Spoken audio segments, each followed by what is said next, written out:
Boa tarde de novo a todos e a todas. Retomamos a sesión do Pleno coa terceira e última das mocións do Grupo Municipal da Marea Atlántica sobre o Parque Cidade e a restauración do río Monelos, moción a que non constan enmendas. Ten a palabra a señora García. Sí, gracias. A veciñanza do Birloque sofre a diario as consecuencias dun desenvolvemento urbanístico desordeado, do máis desordeado. Falta de beirarrúas, promocións inmobiliarias que quedaron a medias, por se fora pouco, cicatrices das grandes infraestructuras de comunicacións como é a terceira rolda. É difícil no Birloque desplazarse en un medio que non sexa o coche privado e cando se pretende facer a pé hai que compartir espazo cos camións e o tránsito pesado que se dirixe ou volve do polígono de Pocomaco. É por ese motivo porque dende o noso goberno xa na EIDUS, como falamos antes, se incorporou un proxecto para facilitar a accesibilidade peonil ao barrio do Birloque, pero hai moito que facer aínda. O que si ten o Birloque, o barrio do Martinete, son tesouros tamén. Ten un espazo verde, desgraciadamente infrautilizado e deteriorado, pero xa previsto no Plan Xeral de Ordenación Urbana. O Birloque tamén ten un río, nada máis e nada menos que o río Monelos, que alberga patrimonio cultural e patrimonio natural, e que sobrevive ali despois de décadas de políticas de soterramento e canalización, e non hai tanto tempo, a última delas en 2004, mentres gobernaba este concello Paco Vázquez. Ten outro tesouro que son as xentes do Birloque, a veciñanza que está impulsando un proxecto de creación dun gran espazo verde, un parque cidade e de naturalización das beiras do río de Monelos, que ten todo sentido. Non só ten sentido para o barrio, senón que ten sentido para a cidade en xeral. Ten sentido conectar estes barrios segregados pola mala planificación a través dun conector que conecte Feáns, Mesoiro, Pocomaco, Birloque, Someso con Elviña e o centro da cidade. E ten sentido conectalo a través dunha infraestructura verde, a través dun conector natural, utilizando o río como un dos principais corredores ecolóxicos que poidéramos desexar. Ten sentido tamén aportar unha zona de esparcemento e de calidade nun barrio que o merece, porque aportou o seu espacio para infraestructuras que desfrutamos todos e todas. Este proxecto está a gañar apoios e xa non só xurde dun grupo de veciños e de veciñas, senón que a Universidade da Coruña se está sumando ao carro, Cartolab tamén, asociacións veciñais da contorna, grupos ecoloxistas e profesionais do paisaxismo. O que falta é un apoio máis decidido por parte do Concello, precisamente agora que se abren oportunidades e falamos de fondos europeos de cuantía elevada, como son as convocatorias da Fundación Biodiversidade, que precisamente están aí para restauración de hábitats, renaturalización de espazos degradados e que ata mediados de decembro nos ofrecen a posibilidade de solicitar ata 2 millóns de euros que ben se poderían utilizar en naturalización urbana. En este sentido, nos gustaría lembrar que hai proxectos xa realizados que contan con todos os permisos, como pode ser a restauración fluvial do río de Feáns, a do río de Quintas, que están esperando a que reciba máis atención do Goberno municipal, porque o Parque Cidade deixa claro que este tipo de proxectos de mellora ambiental son tamén proxectos que aportan calidade aos barrios e calidade de vida á veciñanza. E con isto remato a miña intervención. Moitas gracias. Moitas grazas, señora García. Turno para a concelleira non adscrita, señora Fadaldo. Dúas riquezas ten a cidade que son todo un potencial para a mesma e que por uns ou por outros motivos perigan. Un corredor azul marítimo, unha fachada que bordea a costa que pode ser víctima a intentos de abondo, dunha especulación salvaxe que lle regale a uns poucos o que de todos. As impresionantes vistas sobre o mar, os espazos comuns que corren o risco de perderse, a accesibilidade á costa, pero tamén ten outro potencial, un corredor verde que sufre o olvido e abandono por parte das administracións que teñen competencia para rescatalo e darlle o valor que merece. En este sentido, un grupo pequeno que foi crecendo a medida que o proxecto foi collendo forma, un grupo entregado e entusiasmado coas posibilidades do denominado Parque Cidade, o Parque Martelo, Puxéronse a traballar afanosamente sobre este proxecto e implicar as asociacións veciñais, aos partidos políticos con representación no Concello, a organizacións, entidades, a propia universidade, a fin de lograr unha mellora sobre un principio de parque forestal que sería o núcleo de unha rede de corredores verdes, peonís ou semipeonís, que cun plan estratégico e de futuro poida incluir as zonas verdes que van desde San Vicente de Viña, Feáns, Mesoiro, chegando incluso ata o Ventorrillo, polo lugar de Penamoa e ata o Parque de Bens. Ese tesouro futuro tería o seu xerme no Parque Martelo ou Parque da Cidade, que con tanto mimo, dedicación e entusiasmo traballaron este grupo de xóvenes do barrio que foron pouco a pouco consolidando un proxecto cos apoios recabados, entre os que nos atopamos os grupos políticos e concelleiras aquí presentes que desde o primeiro momento amosamos a nosa vontade de empurrar na medida que cada quen poida para que esta iniciativa colla forma e saia adiante. Por iso, hoxe, o primeiro é parabenizar unha vez máis a veciñanza da zona polo tesón na defensa do Parque da Cidade e votar, como non, a favor dunha moción que establece uns acordos que siguen esa senda comprometida. Grazas. Moitas grazas, señora Faraldo. Para o Bloque Nacionalista Galego, señor Jorquera. Grazas, señora alcaldesa. Unha das poucas consecuencias positivas da pandemia é que puxo en evidencia a importancia dun urbanismo que teña no seu centro as persoas e a importancia de termos espazos de paseo e de desfrute do medio natural. Tan pronto se levantou o confinamento domiciliario, milleiros de coruñesas e coruñeses lanzáronse a percorrer os camiños de Santa María de Oza, San Vicenzo de Viña, San Cristóbal das Viñas, San Pedro de Bisma, descubriron as nosas parroquias rurais, descubriron o campo da Coruña, pero descubriron tamén unha cidade que medrou depredando o territorio, dándolle as costas ao campo, en vez de integralo na planificación urbana e poñelo en valor. E fronte a iso, imaginemos un patrimonio ambiental recuperado, con medidas para a súa preservación, restauración e valorización ambiental, social e económica. Imaginemos corredores peonís resultado da restauración e posta en valor dos camiños antigos. Imaginemos un río Monelos saneado, restaurando os valores naturais das súas beiras e, como se di na moción, revertindo o soterramento e a canalización ali onde fose posible. Imaginemos a contorna da Coruña dotada de infraestructuras verdes que, ademais de ser pulmóns da cidade, eviten a desintegración dos núcleos de poboación tradicionais e axuden a ordenar axeitadamente os novos barrios. Gañarían as veciñas e veciños dos núcleos e barrios da nosa periferia, pero gañaría tamén a cidade. O proxecto Parque Cidade, nacido dunha iniciativa veciñal, responde a este plantexamento, recuperando espazos insalubres para facilitar a comunicación ciclista e peonil, interconectando a través dun corredor verde o Martinete, o Birloque, Someso, Elviña e Mesoiro, dotando de servizos e zonas verdes a barrios e núcleos infradotados, acabando, en definitiva, ca situación dos habitantes destas zonas de vivir illados en núcleos esquecidos ou en barrios inacabados. É un proxecto que naceu dun núcleo reducido de veciñas e veciños, pero grazas á súa iniciativa e entusiasmo acabou por se converter nun auténtico proxecto de cidade. Ten todo o noso apoio e por iso imos votar a favor desta moción. Moitas grazas. Moitas grazas, señor Jorquera. Polo Partido Popular, señora Gutiérrez. Gracias, señora alcaldesa. Las iniciativas populares tienen casi siempre su origen en necesidades que no están resueltas.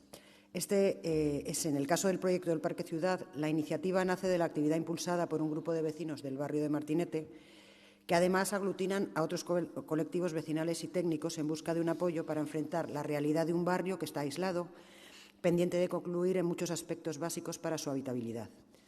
La función de estos vecinos consistió básicamente en recoger las sugerencias de los residentes del barrio, sobre todo en cuestiones que corresponden a la dinámica diaria de funcionamiento, temas de alumbrado, accesibilidad, mantenimiento de aceras, calzadas, etc., así como otros asuntos que constituyen reivindicaciones de mayor calado, de tipo constructivo, social, cultural, deportivo o económico, susceptibles de convertirse en propuestas que se incorporaron al proyecto con un objetivo de revitalización del barrio.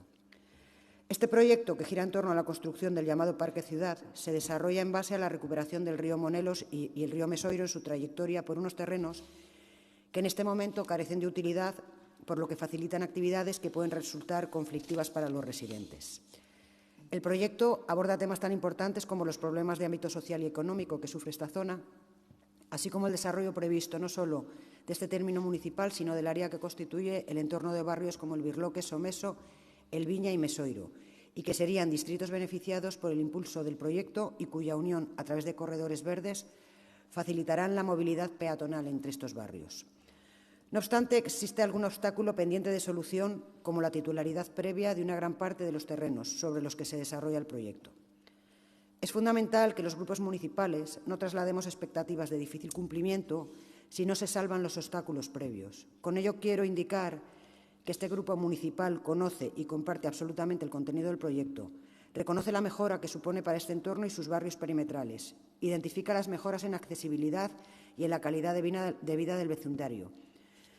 Pero, señores, ustedes como nosotros conocen que no hay posibilidad ninguna de desarrollar ningún expediente urbanístico si previamente no se ha gestionado la titularidad de los terrenos. Creemos que la propuesta del proyecto es excelente, apoyamos su contenido, pero los procesos de gestión deben tramitarse en el orden adecuado, por lo que recomendamos se inste al Gobierno municipal a proponer una solución previa a la titularidad de los terrenos en un plazo razonable. Una vez resuelto este tema, sin duda se podrán abordar todas las demás cuestiones que no dudamos en apoyar.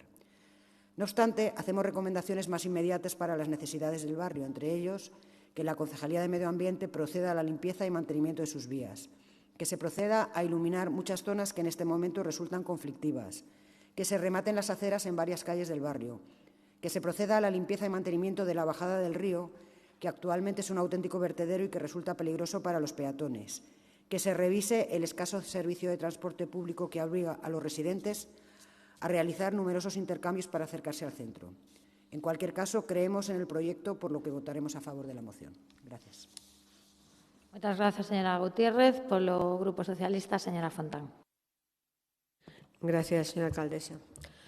Señora García, xa lle anticipo que imos votar favorablemente esta moción.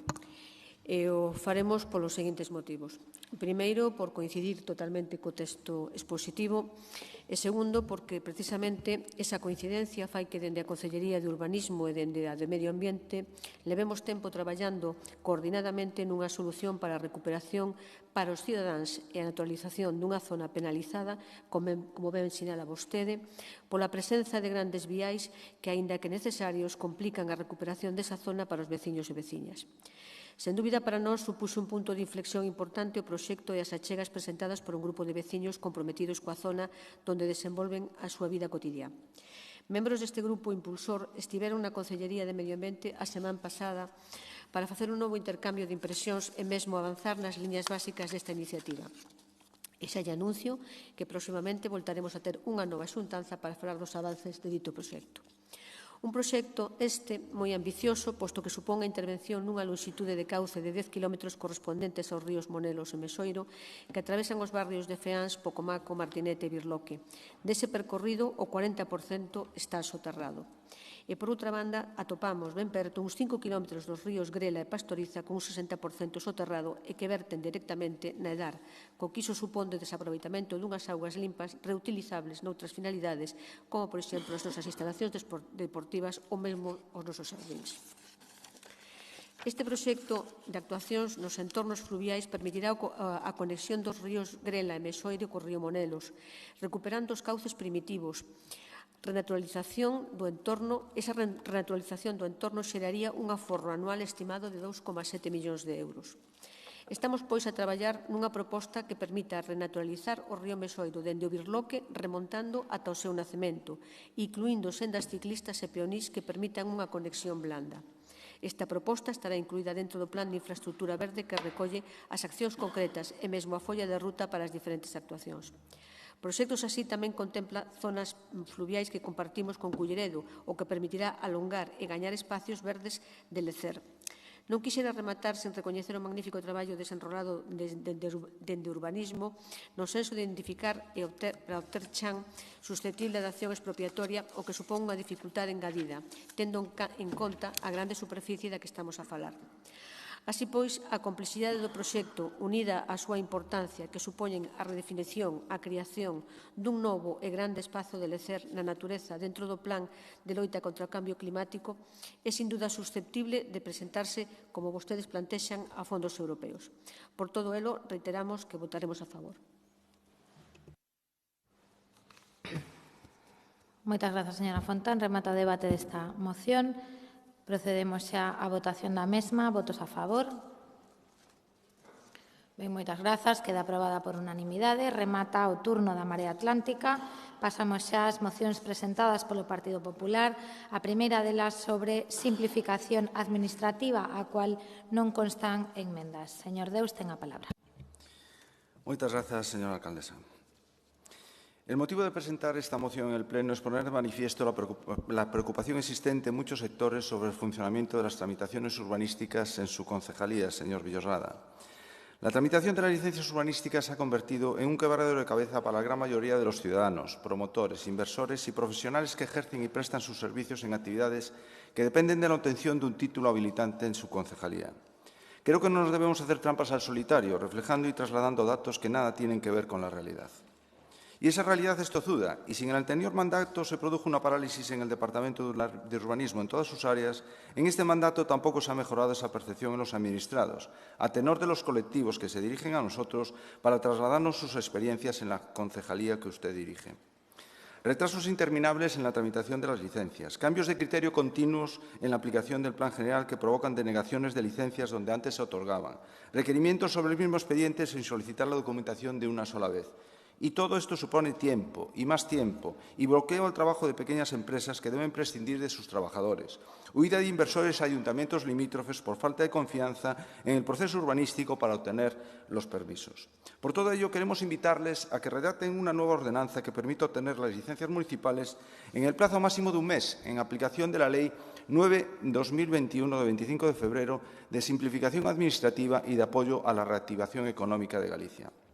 El Parlamento de Galicia, a instancias de la Xunta, establece en esta ley múltiples instrumentos para que los ciudadanos puedan simplificar sus relaciones con la Administración, tanto en número de trámites como en plazos, además de eliminar disfunciones, solapamientos y duplicidades en la relación de esta con los ciudadanos y las empresas. Estas actuaciones cobran especial importancia cuando se trata de facilitar la reactivación económica, disminuyendo los retrasos en la emisión de informes, siempre complejos, que tienen por finalidad proteger un bien público y agilizar los trámites precisos para el desarrollo de aquellas iniciativas que intentan crear riqueza y empleo. En la Ley 9/2021 contiene en su título cuarto las medidas urbanísticas para alcanzar estos fines. En concreto, en el artículo 54 se habla de los títulos habilitantes urbanísticos de competencia municipal. Lo interesante de este articulado radica en el trámite de solicitud de una licencia urbanística que se presenta acompañado de una certificación de conformidad a la legalidad urbanística y al planeamiento aplicable, emitida por una entidad de certificación de conformidad municipal. En este sentido, los informes técnicos y jurídicos municipales sobre la legalidad urbanística previstos en la Ley 2/2016 del Suelo de Galicia serían facultativos y no preceptivos. El plazo de resolución del procedimiento será de un mes desde la presentación de la documentación en el registro del Ayuntamiento. Estas entidades de certificación de conformidad municipal están amparadas en la Ley 9/2013 de Emprendimiento y Competitividad Económica de Galicia. Las ECON se regirán por los principios de imparcialidad, confidencialidad e independencia y sus funciones no sustituirán las potestades de comprobación, inspección o cualquier otra de las administraciones públicas.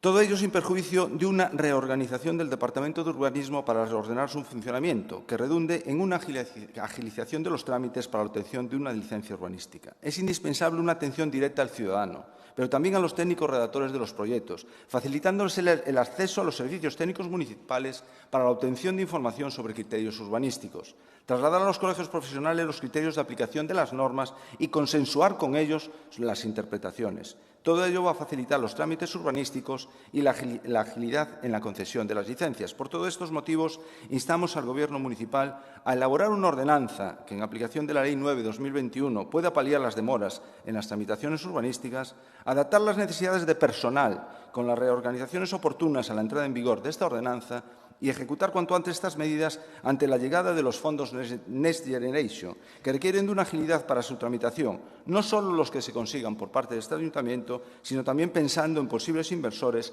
que precisen de esa agilidad. Muchas gracias. Moitas grazas, señor Deus. Turno para a señora Faraldo. A aprobación definitiva da Lei de Simplificación Administrativa e apoio á reactivación económica no Parlamento galego fíxose pola maioría absoluta coa que conta o PP, pese ao rexeitamento dos grupos da oposición que consideraron que está redactada para favorecer os intereses das grandes empresas. Toda a oposición criticou o trámite de urxencia empregado para sacar adiante esta norma, tamén lamentando algunhas conselleiras concretas a falta do informe que se consideraba preceptivo do Consello Económico e Social de Galicia, que correspondería pola materia da que se trata na normativa. Tamén se criticou a ausencia de diálogo social, da búsqueda de consensos cos concellos a través da FEGAM. A lei pretende alixerar e eliminar trabas administrativas mediante aclaracións procedimentais, principalmente acotando e reducindo prazos, pero introducindo a externalización na evaluación ambiental que ata o momento se realizaba con medios públicos propios. E esa lei tan polémica polas dudas que se plantexan respecto ao seu alcance, compromiso coa función preventiva que cumplen as evaluacións e o traspaso de tarefas públicas a entidades privadas, pona, como bandeira o PP da Coruña. Dito isto, poderíamos estar de acordo coa moción que se trae hoxe aquí, pois toda a mellora nas tramitacións, nos seus prazos, cubrir as necesidades de persoal, reforzar os recursos humanos. É unha música que soa ben e que aplaudimos, pero tendo en conta de quen ven este tema, un partido que en temas urbanísticos ten unha cantidade de casos de corrupción vinculados ás tramitacións irregulares, creemos máis acertado andar con pés de chumbo e non apoiar a moción dun partido con esa herdanza, precisamente nun tema tan delicado como as tramitacións urbanísticas que teñen que ser absolutamente exemplares. Toda mellora nas tramitacións benvidas, nos seus plazos e na súa xestión. O Concello, ademais, pode e debe buscar solucións para axilizar os procedementos e os tempos de tramitación, pero no caso concreto da tramitación plantexada polo PP, por todo exposto, vou me abster. Moitas grazas, señora Faraldo. Turno para o BNG, señor Jorquera. Grazas. Coñecerán o dito matar moscas a canonazos. Úsase cando alguén, para solucionar un problema, recorre a métodos tan desmesurados que acaba xerando un problema moito maior. Digo isto porque compartimos co grupo propoñente que as administracións teñen que ser máis áxiles.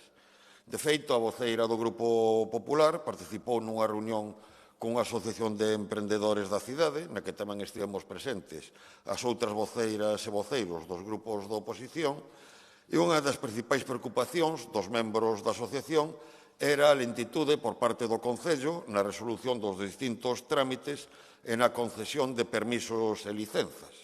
Un problema que hai que intentar resolver reforzando persoal, reorganizando, se é necesario, os servizos e, sobre todo, intensificando a labor de supervisión e impulso por parte dos responsáveis políticos.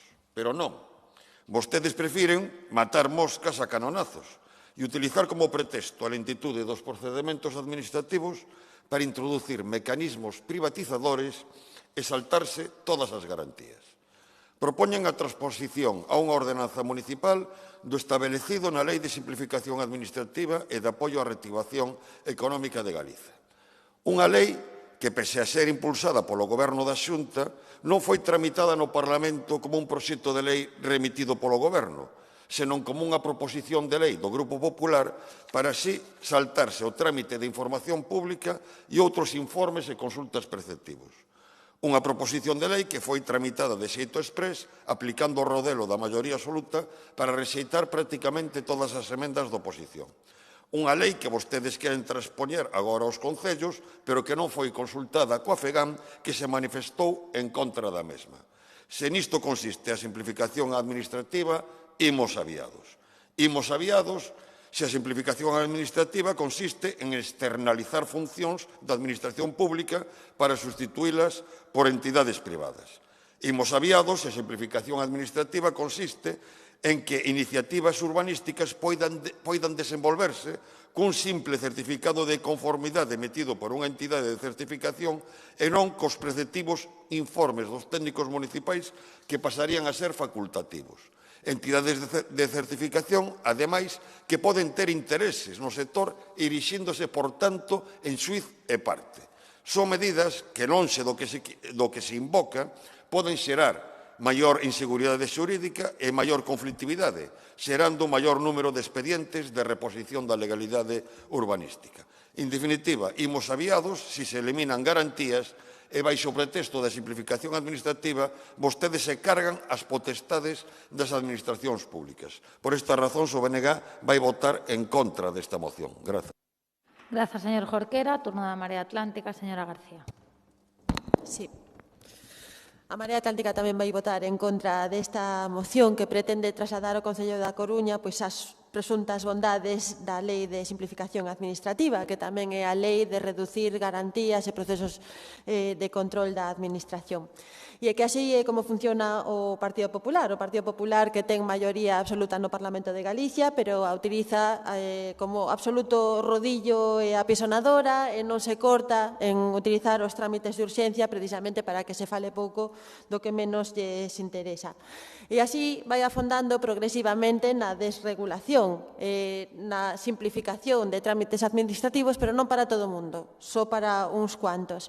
Non foi así simplemente coa Lei de Simplificación Administrativa, valga a redundancia, senón que xa foi así coa Lei de Fomento da Implantación de Iniciativas Empresariais de Galicia, máis coñecida como Lei de Depredación, que se volveu a aprobar, como neste caso, co único voto favorable do Partido Popular, unha vez máis pola vía de urxencia. O sea, que realmente este é o xeito de proceder do Partido Popular para que se implanten no noso territorio pois precisamente esas empresas que necesitan que se reduzan os requisitos, os criterios e as garantías medioambientais e de protección do territorio. Non todas as empresas son así. Algúnas empresas lles interesa implantarse nun territorio sano e coidado, pero realmente, bueno, aquí se está poñendo a alfombra vermella para que se implanten outro tipo de empresas e de industrias. Aí temos o sector enerxético, o sector mineiro e o sector forestal, que é igual que dicir o sector do eucalipto. A verdade é que lles está quedando un país de pena, señor Deus, a base de maioría absoluta, a base de trámite de urxencia e a base de simplificación administrativa. Non é única potestade da Xunta de Galicia, temos que lamentar tamén que na xestión dos fondos de recuperación e resiliencia pois se dea tamén unha simplificación administrativa e unha reducción dos criterios e os estándares medioambientais. É un contrasentido toda vez que pensamos que eses fondos están aí para promover a transición ecolóxica e, ademais, nos preocupa enormemente que esta simplificación administrativa, como dicía, sexa para uns cuantos, porque outras persoas, que son precisamente as que máis necesidade, máis dificultade teñen para tratar coa administración, están vendo que entre citas previas, xestións electrónicas e digitais, certificados non sei como, cada vez se dificulta máis a súa relación coa administración. Se está xerando pois unha administración de dúas velocidades, onde se pon a alfombra vermella, bueno, pois ao capital e se dificulta realmente a relación coas persoas que máis difícil o teñen. Por todos estes motivos, non estamos a favor do que propón a moción e a Marea Atlántica vai votar en contra. Moitas grazas, señora García. Turno de peche do Grupo Socialista para o señor Díaz Villoslada. Sí, grazas, señora alcaldesa. Señor Deus, veñen de absterse na nova ordenanza que propoñemos para mellorar os procesos de conservación de edificación e de rehabilitación, é dicir, veñen a non apoiar esa nova ordenanza e agora veñen a pedir outra ordenanza distinta. Bueno, esta é unha moción, aínda que lle dou outra introducción distinta destas mocións tipo que circulan, supoño que desde Montepío, desde San Caetano ou desde Hórreo para toda Galicia, porque se lemos a moción, para nada ten en conta as circunstancias da cidade, outra cousa que vostede logo, lóxicamente, teñe que dar un tinte máis local, pero é unha destas mocións de autobombo unha vez que sale unha lei e que, ademais, se acompaña das correspondentes noticias de prensa. O que pasa é que os datos non... Supoño que hai que tratar os datos da cidade como son, porque non son os das medias de outras cidades que podan estar utilizando. Resulta que todos compartimos, evidentemente, a necesidade de mellorar as potencialidades e a implantación de sectores económicos, temos que prepararnos diante dos fondos NECS, evidentemente, e temos que ter mellores recursos e reorganizarnos cada día mellor na xestión pública, evidentemente, na xestión pública e na xestión privada tamén. pero fai unha lectura únicamente do artigo 54 da lei que no seu espírito neste apartado do artigo 54 non podemos compartir polas razóns que expuxeron os anteriores voceiros e voceiras dos grupos municipais e polas razóns do debate parlamentario que coñecemos e sobre todo tendo en conta o posicionamento tamén da Federación Galega de Municipios e Provincias. Porque resulta, señor Deus, que, aínda que vostede indín a través dos medios de que as licencias de obra se demoran unha media de 14 meses en Galicia, temos os datos do Instituto Galego de Estadística.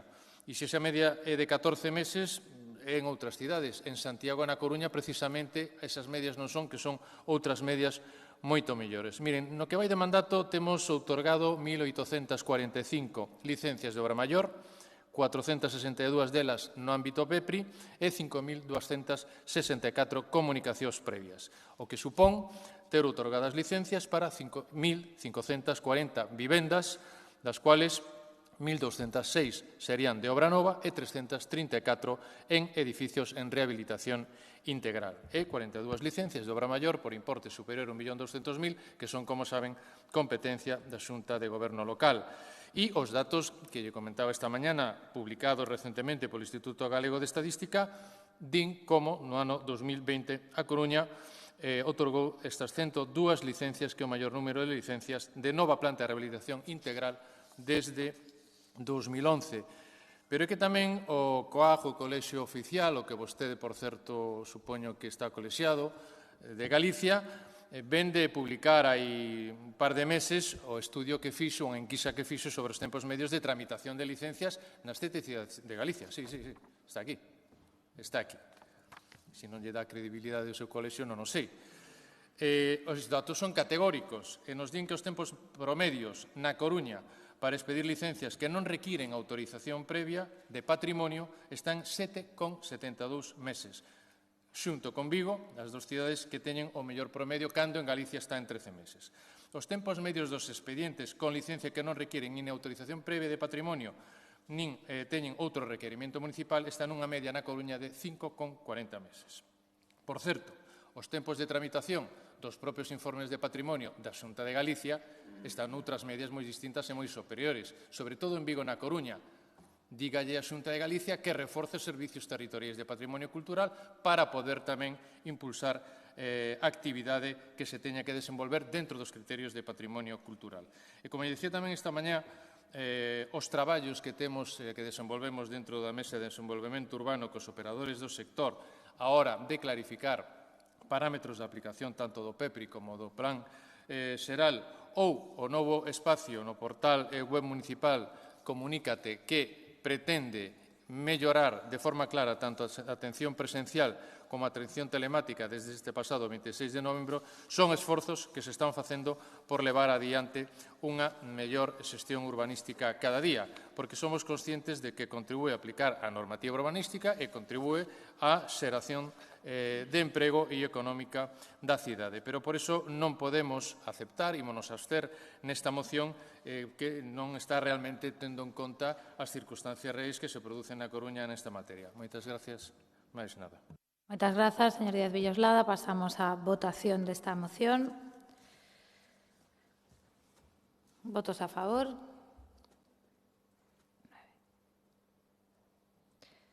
9. Votos en contra. En contra.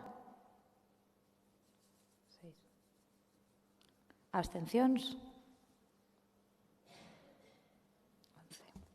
Ben, pois queda, polo tanto, aprobada. Pasamos á segunda das mocións do Partido Popular sobre orzamento municipal. Hai unha emenda de adición da concelleira non adscrita, a señora Faraldo Calvo, e hai unha emenda conxunta de substitución do Grupo Socialista e do Grupo da Marea. Ten a palabra a señora Gallego. Sí, bueno, antes de nada, permítame que, le tendrán que explicar a la gente que lleva más de un año esperando para que se instale un ascensor por qué no aprueban esta moción, porque realmente es una ley que está aprobada y que nadie recurrió. Con lo cual, no hablen de legalidades y de ilegalidades.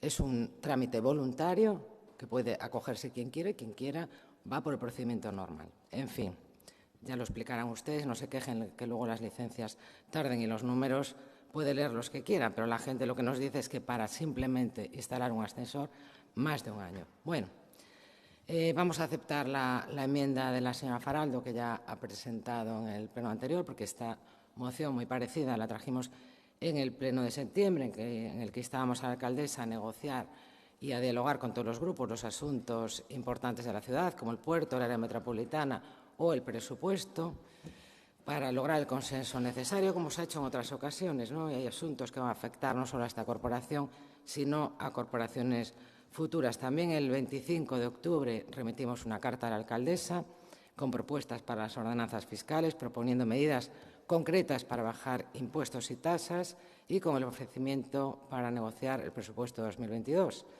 Bueno, pues no hemos recibido la respuesta, ha pasado ya tiempo, y al día siguiente rueda de prensa de María García, portavoz de la Marea, y el portavoz socialista, anunciando un pacto para subir los impuestos. El Gobierno municipal se ha limitado a decir que está negociando el presupuesto de 2022 con la Marea Atlántica, sin ponerse en contacto con nosotros para debatir ningún tema importante, mucho menos el presupuesto, y solo nos llaman cuando saben que algún asunto no va a salir adelante. Entonces, cuando la Marea les va a fallar, pues llaman por teléfono al Partido Popular a ver si va a aprobar el asunto. Y si no, lo retiran. Pues así no vamos a ninguna parte, señora Rey. A estas alturas seguimos sin presupuesto y lo único que sabemos es que se va a prorrogar el de 2020 por segundo año consecutivo.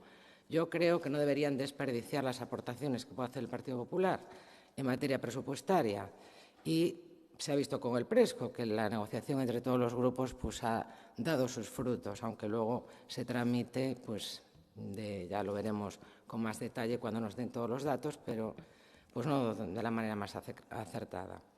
Pero bueno, volvemos a presentar esta moción instando a la alcaldesa que, aunque bueno, no se va a aprobar el día 1 de enero, que estará prorrogado el presupuesto de 2020, sí que se negocie con todos los grupos y con las concejalas no adscritas también, sin excluir a nadie, porque es bueno para la ciudad. Como he dicho, aceptamos la enmienda de la señora Faraldo, no aceptamos la enmienda conjunta, porque es de sustitución, además, del bipartito PSOE-Marea, porque sustituyen dialogar y negociar por tomar en consideración las achegas. Claro, ¿a qué esperan para integrar a la Marea en el Gobierno? Si es que es quien va marcando el paso. Mañana lo veremos en el pleno extraordinario, se va a ver clarísimamente. Yo creo que deberían hacer como Sánchez, meterlos en el Gobierno y así ya tienen garantizados los votos en todo. Pretenden darnos cocinado un presupuesto, que hagamos aportaciones cuando ya estará cerrado con la Marea. Llevamos esperando desde septiembre y no se avanza.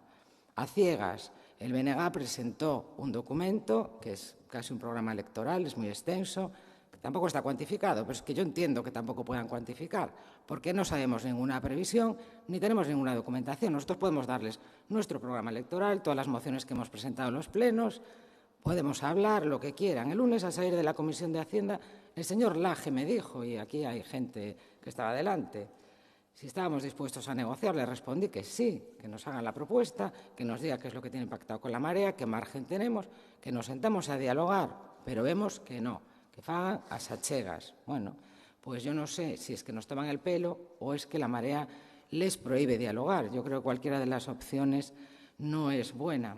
Yo creo que más bien es la segunda, que les prohíbe dialogar. Vamos tarde, estamos fuera de plazo. Lamentamos que haya que prorrogar nuevamente el presupuesto de 2020, un presupuesto prepandemia, que el día 1 de enero no va a haber nuevas inversiones, ni va a haber convenios, y vuelta otra vez, como el año pasado, a la negociación de los convenios que se aprobaron en julio. Queda un mes para acabar el año. Por favor, sentémonos y, aunque el día 1 de enero no tengamos presupuesto, que se pueda negociar uno lo antes posible. Nada más. Muchas gracias. Moitas grazas, señora Gallego. Turno para a señora Faraldo. Grazas, señora alcaldesa. Sempre creo que a miña peculiar situación neste pleno fai que sexa, ignorada, ninguneada en moitos temas na participación municipal e información xeral que teñen o resto de concelleiros e concelleiras desta corporación. Pero lendo estas mocións e as queixas que nela plasma o PP, lonxe das confrontacións políticas naturais e do que se defenda desde cada posicionamento, hai un xogo político que se me escapa. E non son a única, vexo, que sofre certas limitacións impostas, aínda que si sexa que máis. Non consuela, pero é unha lección engadida. Se ben é certo que as miñas aportacións son básicas, proporcionais aos equilibrios deste pleno e aos medios cos que conto para exercer a miña responsabilidade municipal, non é menos certo que iso non debería ser unha xustificación para os exercicios de transparencia e participación que un goberno municipal está obrigado a facer. En todo caso, lonxe das situacións concretas e dos encontros e desencontros políticos, o que é unha evidencia e resulta incontestable neste momento é que imos pechar o ano sin orzamento municipal. Nun momento no que, ademais de leválos ao pleno, pactados con Marea Atlántica, tal e como sinala o PP, o goberno municipal podería sacalos adiante. Seguramente é a miña falta de experiencia, pero para min isto é difícil de entender.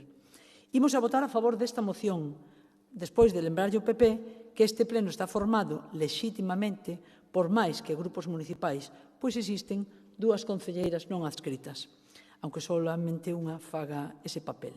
Polo que fixen esa emenda de adición e agradezo que fose aceptada. En todo caso, reitero a miña votación a favor. Grazas. Moitas grazas, señora Faraldo. Turno para o BNG, señor Jorquera. Moitas grazas. En primeiro lugar, quero darlle as gracias ao Grupo Popular por presentar unha moción prácticamente coincidente coa que xa presentaron no mes de setembro. Digo porque esta Beira de Baixa tiña que preparar 17 intervencións para este pleno e así recurro corta e pega e resultame máis fácil. Porque os nosos argumentos e a nosa posición, como non podía ser de outro xeito, vai ser coincidente coa que xa manifestamos naquel momento. Como dixemos daquela, gostaríanos que o diálogo e o consenso que apela o Grupo Popular nesta moción o practicase algunha vez a Xunta e o Partido Popular no Parlamento de Galiza. Na tramitación dos orzamentos da Xunta de Galiza tivemos un exemplo recente, pero en calquera caso o Grupo Municipal do BNG nunca se opuxo a que o Goberno dialogue con todos os grupos, nin a que a todos os grupos dialoguemos entre nós e exploremos a posibilidade de chegar a acordos. Igual que o Grupo Popular, somos moi críticos co xeito de facer as cousas por parte do Goberno municipal. Como é sabido, no acordo de investidura suscrito co BNG figuraba o compromiso de iniciar as negociacións no mes de setembro e este compromiso foi totalmente incumprido por segundo ano consecutivo. Por ese motivo, o BNG fixo públicas as súas propostas para o orzamento e trasladounas a todos os grupos. Iso sí, sin dotación orzamentaria polas razóns que acaba de referir a señora Gallego. Pero o máis grave non é ese incumprimento por parte do Goberno municipal. O máis grave é que estamos en decembro, do proxecto de orzamento seguimos sin saber nada, é dicir, no suposto caso de que ao final se aproben os orzamentos de 2022, a aprobación definitiva producirase ben entrado o novo ano. E, mentres tanto, este Concello seguirá funcionando con orzamentos prorrogados, pero non cos orzamentos prorrogados de 2021, senón cos orzamentos prorrogados de 2020. Por tanto, o máis grave non é que o Goberno estea incumplindo os compromisos asinados co BNG. O máis grave é que o Goberno está incumplindo coa cidade. Que acontece? Que non queremos nas políticas neutras, incoloras, inodoras e insípidas. Dependendo de onde se establezan as prioridades, as políticas serven para uns fins u outros. E isto é de aplicación tamén aos orzamentos e as prioridades que se definan. Ademais, a señora Rei resultou electa en virtude duns acordos de investidura, inda que parece que nin a señora Rei nin o Grupo Socialista o lembren. Acordos que contemplaban, entre outros compromisos, o de negociar os orzamentos de xeito prioritario coas forzas asinantes daqueles acordos de investidura que o Goberno parece dar por caducos. Mais como queira que o BNG non defende a exclusión a priori de ninguén, e esta moción a quen apela é a alcaldesa e o grupo de goberno, ímonos a abster na votación desta moción e tamén na votación da emenda presentada polo Grupo Socialista e o Grupo da Marea Atlántica. Moitas grazas. Moitas grazas, señor Jorquera. Turno para a Marea Atlántica, señora García. Sí, gracias. Señora Gallego, oxalá o Partido Popular amosase ali onde goberna, por exemplo, na Xunta de Galicia, a cuarta parte da disposición ao diálogo que vostede demanda neste salón de plenos. Acabamos de falar doutro exemplo, non? Do que é o talante do Partido Popular ali onde goberna, e utilizar a súa maioría absoluta para a tramitación de urxencia, para non chegar a acordos con ningún partido e para non incorporar posiblemente ningunha das propostas que lle cheguen. Nos, dende Marea Atlántica, fixemos toda unha serie de propostas para os orzamentos autonómicos, e a verdade é que, facendo alarde desa capacidade de diálogo, o Partido Popular non incorporou ningunha delas. Aquí siguen R que R, pedindo falar dos orzamentos, pero, polo de agora, sen presentar ningunha soa proposta. Non é esa a política que leva a Marea Atlántica. A Marea Atlántica leva meses presentando propostas para a vindeira anualidade, poñéndoas en riba da mesa. Foi a Marea Atlántica a que lanzou o convite de diálogo e de negociacións para os orzamentos do ano que ven, partindo dunha consideración. Efectivamente, nos pareceu moi grave que para este ano non houbera uns orzamentos actualizados preparados para abordar unha crise. Nos pareceu moi grave que fora unha decisión unilateral dun goberno que daquela non vía interesante ou viable pactar os orzamentos con ninguén, e a Marea Atlántica adoptou iniciativa, se ofreceu a dialogar e está poñendo propostas en riba da mesa.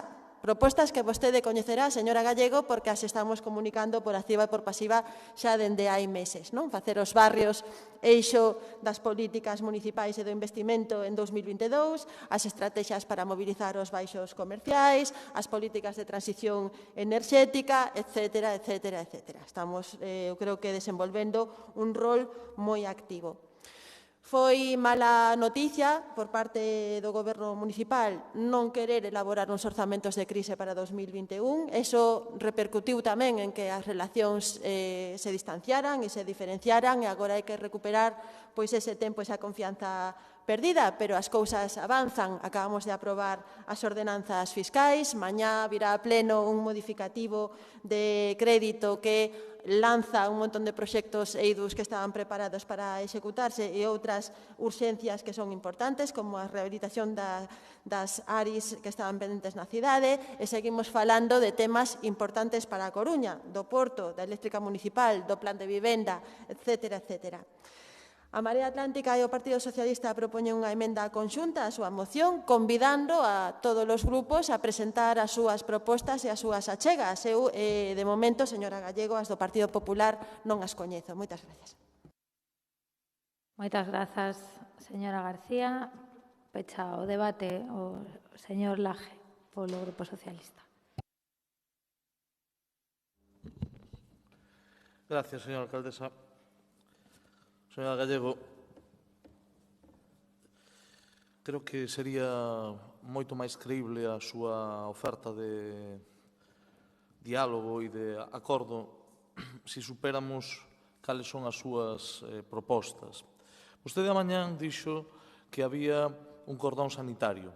Ben sabe que non hai cordón sanitario algún cando no pleno desta corporación se teñen adoptado máis de 150 acordos por maiorías amplias e máis dun tercio desos acordos se teñen acadado por unanimidade. Por lo tanto, o que non se pode é intentar trasladar unha imaxe irreal. Cando se entra na exageración, en política perdese credibilidade. É evidente que vostede o sabe, eu creo que non descubro nada novo, que se lle fixeron propostas ao longo do comenzo no primeiro trimestre deste ano, incluso nunha parte do segundo. Vostede, especialmente, como voceira do seu grupo, intentou facerlle a pinza a este goberno. Absolutamente, señora Gallego. Recórdolle, dixo claramente neste pleno, lle molestaba que o goberno municipal chegara a acordos co Bloque Nacionalista Galego. Recordo que foi vostede a que dixo se estaba ensayando un bipartito. A min, lóxicamente, me parece que vostede, coa súa forma de manifestarse, pois deixa claro o que cree que pode pasar. E, polo tanto, pois pon en evidencia un pouco tamén o propio traballo que están facendo. E chegou a decir que aquí había que entenderse co Partido Popular ou coa Marea. e forzou varias veces, que eu llo podo relatar, forzou varias veces que o goberno municipal se atopara con dificultades. Outra cousa, o goberno municipal, pois procura salvar as situacións, que para iso é goberno e para iso ten que gobernar, non soltar, xogar con pólvora do rei. E a continuación, señora Gallego, como vostede ben sabe, o único grupo que manifestou interese en sentarse a falar non só de orzamentos, sino en establecer un diálogo aberto, foi o Grupo da Marea. Vostede sabía perfectamente que podía ter chegado a acordos e eu non vou a ir máis alá de aí, porque teño unha costume cando falo coas persoas. Eu non comparto, nin compartín nunca unha forma de operar, a vivir no Parlamento, con algún insigne profesor universitario que contaba as conversacións que tiña co portavoz do seu grupo e non me parece unha boa práctica. Eu o que digo, e yo reitero aquí, é que se teñen propostas que as poñan sobre a mesa, que as poñan. De momento non as puxeron, a única que poñen é que queren rebaixar impostos. Cuestión que, dito así, en termos globais e xerais, non coincide ca posición que mantén o goberno, que busca un equilibrio en torno aos ingresos e os gastos. Este goberno pechouse algunha vez a chegar a acordos co Partido Popular? Nunca, nunca. Todo o contrario, eu fixenlle algunhas propostas. E vostede, declinou. Vamos a deixalo aí, declinou. Sábeo perfectamente. Respetable, respetable. Pero o que non se pode pretender, é que non haxa acordos e que tampouco se acorde cos demais. Este non é un goberno de maioría absoluta, e é un goberno que ten priorizado os acordos cos grupos que están no eixo de centro-esquerda. Eso é certo. Pero onde está, digamos, a novidade? Que é o que lle chama a atención? O que chama a atención é que vostede non diga sobre o que se pode acordar. Cales son as propostas? Cada vez que o Partido Popular puxo sobre a mesa unha proposta constructiva, este goberno foi receptivo. Receptivo, señora Gallego. E, lóxicamente, a Marea Atlántica pois cambiou a súa posición tamén, porque aquí parece que cambiou a súa posición. Unha posición, pois, moito máis constructiva do noso punto de vista. E é posible chegar a acordos, e se están chegando a acordos. Pensamos lo mismo? Non. Somos forzas políticas diferentes. Chegaríamos a acordos co BNG de maior calado e de maior intensidade? Díxenlo a mañán a señor Jorquera con a maior cordialidade, que el ben o sabe. Pero ten 2 concelleiros. E 10 máis 2 son 12. Por certo, decíano vostede máis a señora García. Non estou contando nada novo. Polo tanto, señora Gallego, vai haber posibilidade de entenderse se vostedes queren entenderse. Pero, ata de agora, o único interese que tiveron foi en a ver como lle poñían trabas e dificultades ao goberno. O goberno chega a acordos coa Marea Atlántica e vostedes descalifícano. O que habrá que ver é se os acordos son relevantes, se teñen trascendencia para a cidade ou non. Por agora, eu só lle escoitei decir que quería rebaixar impostos de forma indiscriminada. E iso non é unha proposta, señora Gallego. O que hai que decir é de onde se quita e de onde se pon. Cal é a súa proposta? Por agora, a única proposta que teñen é, cada vez que traemos asuntos de interese para a cidade, se é para pedirllo ao Goberno do Estado, están de acordo. Se é para pedirllo ao Goberno da Xunta, aí vostedes están borrados. Señora alcaldesa, é difícil chegar a acordos con vostedes cando poñen por diante defender os intereses do seu partido no goberno e non os intereses da cidade. Pero iso é así permanentemente, señora Gallego, permanentemente. Pero como que non?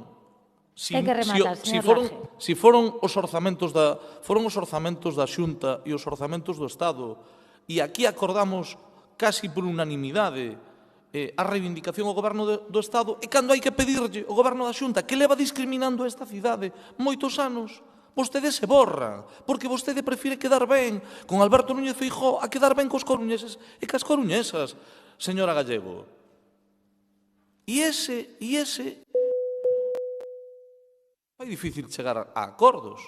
Prioricen a cidade antes de quedar ben cos seus compañeiros.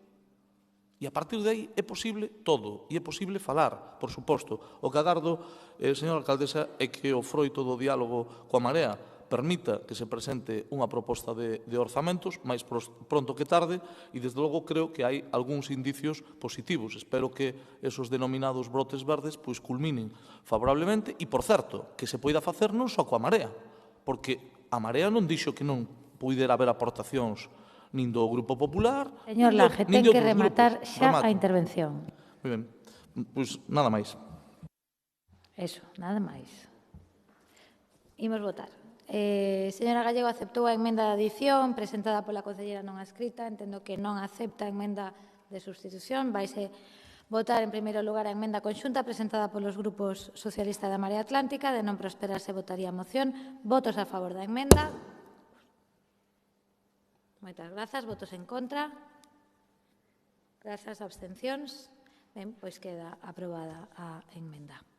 Pasamos á terceira e última das mocións presentadas polo Grupo Popular sobre Seguridade Cidadá. Ten a palabra o señor Rodríguez.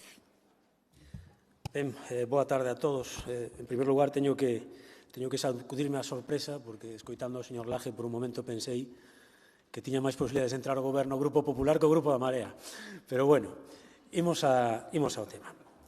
Hablar hoy de seguridad y no comenzar haciendo mención a lo ocurrido ayer, otro día más, en Os Mayos, sería una falta de respeto. Y es que ayer los vecinos volvieron a salir a la calle a mostrar su indignación como culminación de una jornada en la que el barrio sufrió 2 incendios en viviendas ocupadas, un robo con fuerza en un local de hostelería y un robo con violencia a una mujer a la que arrojaron el suelo y robaron su pensión a la salida de su entidad bancaria. Y que conste que, honestamente, creo que en materia de seguridad este grupo no ha hecho tan malas propuestas, no ha hecho tan malas recomendaciones. Ahí está el ejemplo de la policía local. Finalmente nos han hecho caso y se han sentado a dialogar. Solo han hecho falta 2 años de maltrato al cuerpo y 6 meses de protesta a María Pita. Y, por cierto, han tardado en llegar a un principio de acuerdo 3 días. Y es que no hay nada como, además de presumir de diálogo, sentarse a dialogar. Pues hoy lo que les solicitamos, humildemente, es que dialoguen con los vecinos, que escuchen a los vecinos. A los 2 Mayos, ayer los escuchó nuevamente en solitario este grupo. Podemos asegurarles que su indignación crece. Y lo que es peor, solo cuentan con que su gobierno aparezca por allí en caso, Dios no lo quiera, señor Jorquera, utilizo la expresión Dios no lo quiera, no porque sea del PP o porque sea un fervoroso creyente, sino porque en este caso, en materia de seguridad, el Gobierno ha dejado la gestión en manos de la divina providencia. Dios no lo quiera de que exista una desgracia y entonces el Gobierno sí aparecerá allí para rasgarse las vestiduras y lamentarlo. Y no es solo Os Mayos, solo este fin de semana, Ciudad Jardín, Agueiteira, o Castellón, o Ventorrillo, Ronda de Outeiro, a Zapateira, Ensanche, Mato Grande. Claro, para ustedes son casos puntuales porque los tratan como si fueran divertículos, pero evidentemente cuando los divertículos se inflaman y se infectan ya sabemos lo que pasa, lo que está ocurriendo, que tenemos una diverticulitis de inseguridad bastante grave. En definitiva, yo no sé si este Gobierno tiene previsto en algún momento hacer algo, lo que sea, para revertir esta situación, pero sería una pena que si algún día se decide hacer algo, se encontrara con una ley de seguridad ciudadana que no sirva para defender los derechos y libertades de los vecinos de esta ciudad. Y a partir de aquí, señores de la oposición, compañeros y compañeras, ya pueden ustedes ponerlo automático, porque a partir de ahora da igual lo que yo diga, ustedes ya tienen decidido su voto. Da igual que intente convencerlos de las bondades de la ley que se pretende reformar y que es objeto de esta moción. Ustedes hablarán de que solo se oponen a la reforma los de la foto de Colón, dirán que es una moción que viene de Madrid. Bueno, yo hablando de compañeros de viaje, pues permítanme recordarles quiénes son los que están perpetrando esta reforma. Están los herederos políticos de los asesinos de 506 policías, que no están representados aquí. Están los que persiguen expulsar del centro de Barcelona a la Policía Nacional y de toda Cataluña a la Guardia Civil, que tampoco creo están representados aquí. Y están luego los que llevan en sus listas y han mantenido como diputados, hasta que no quedó más remedio, a sendos condenados por atentado a la autoridad.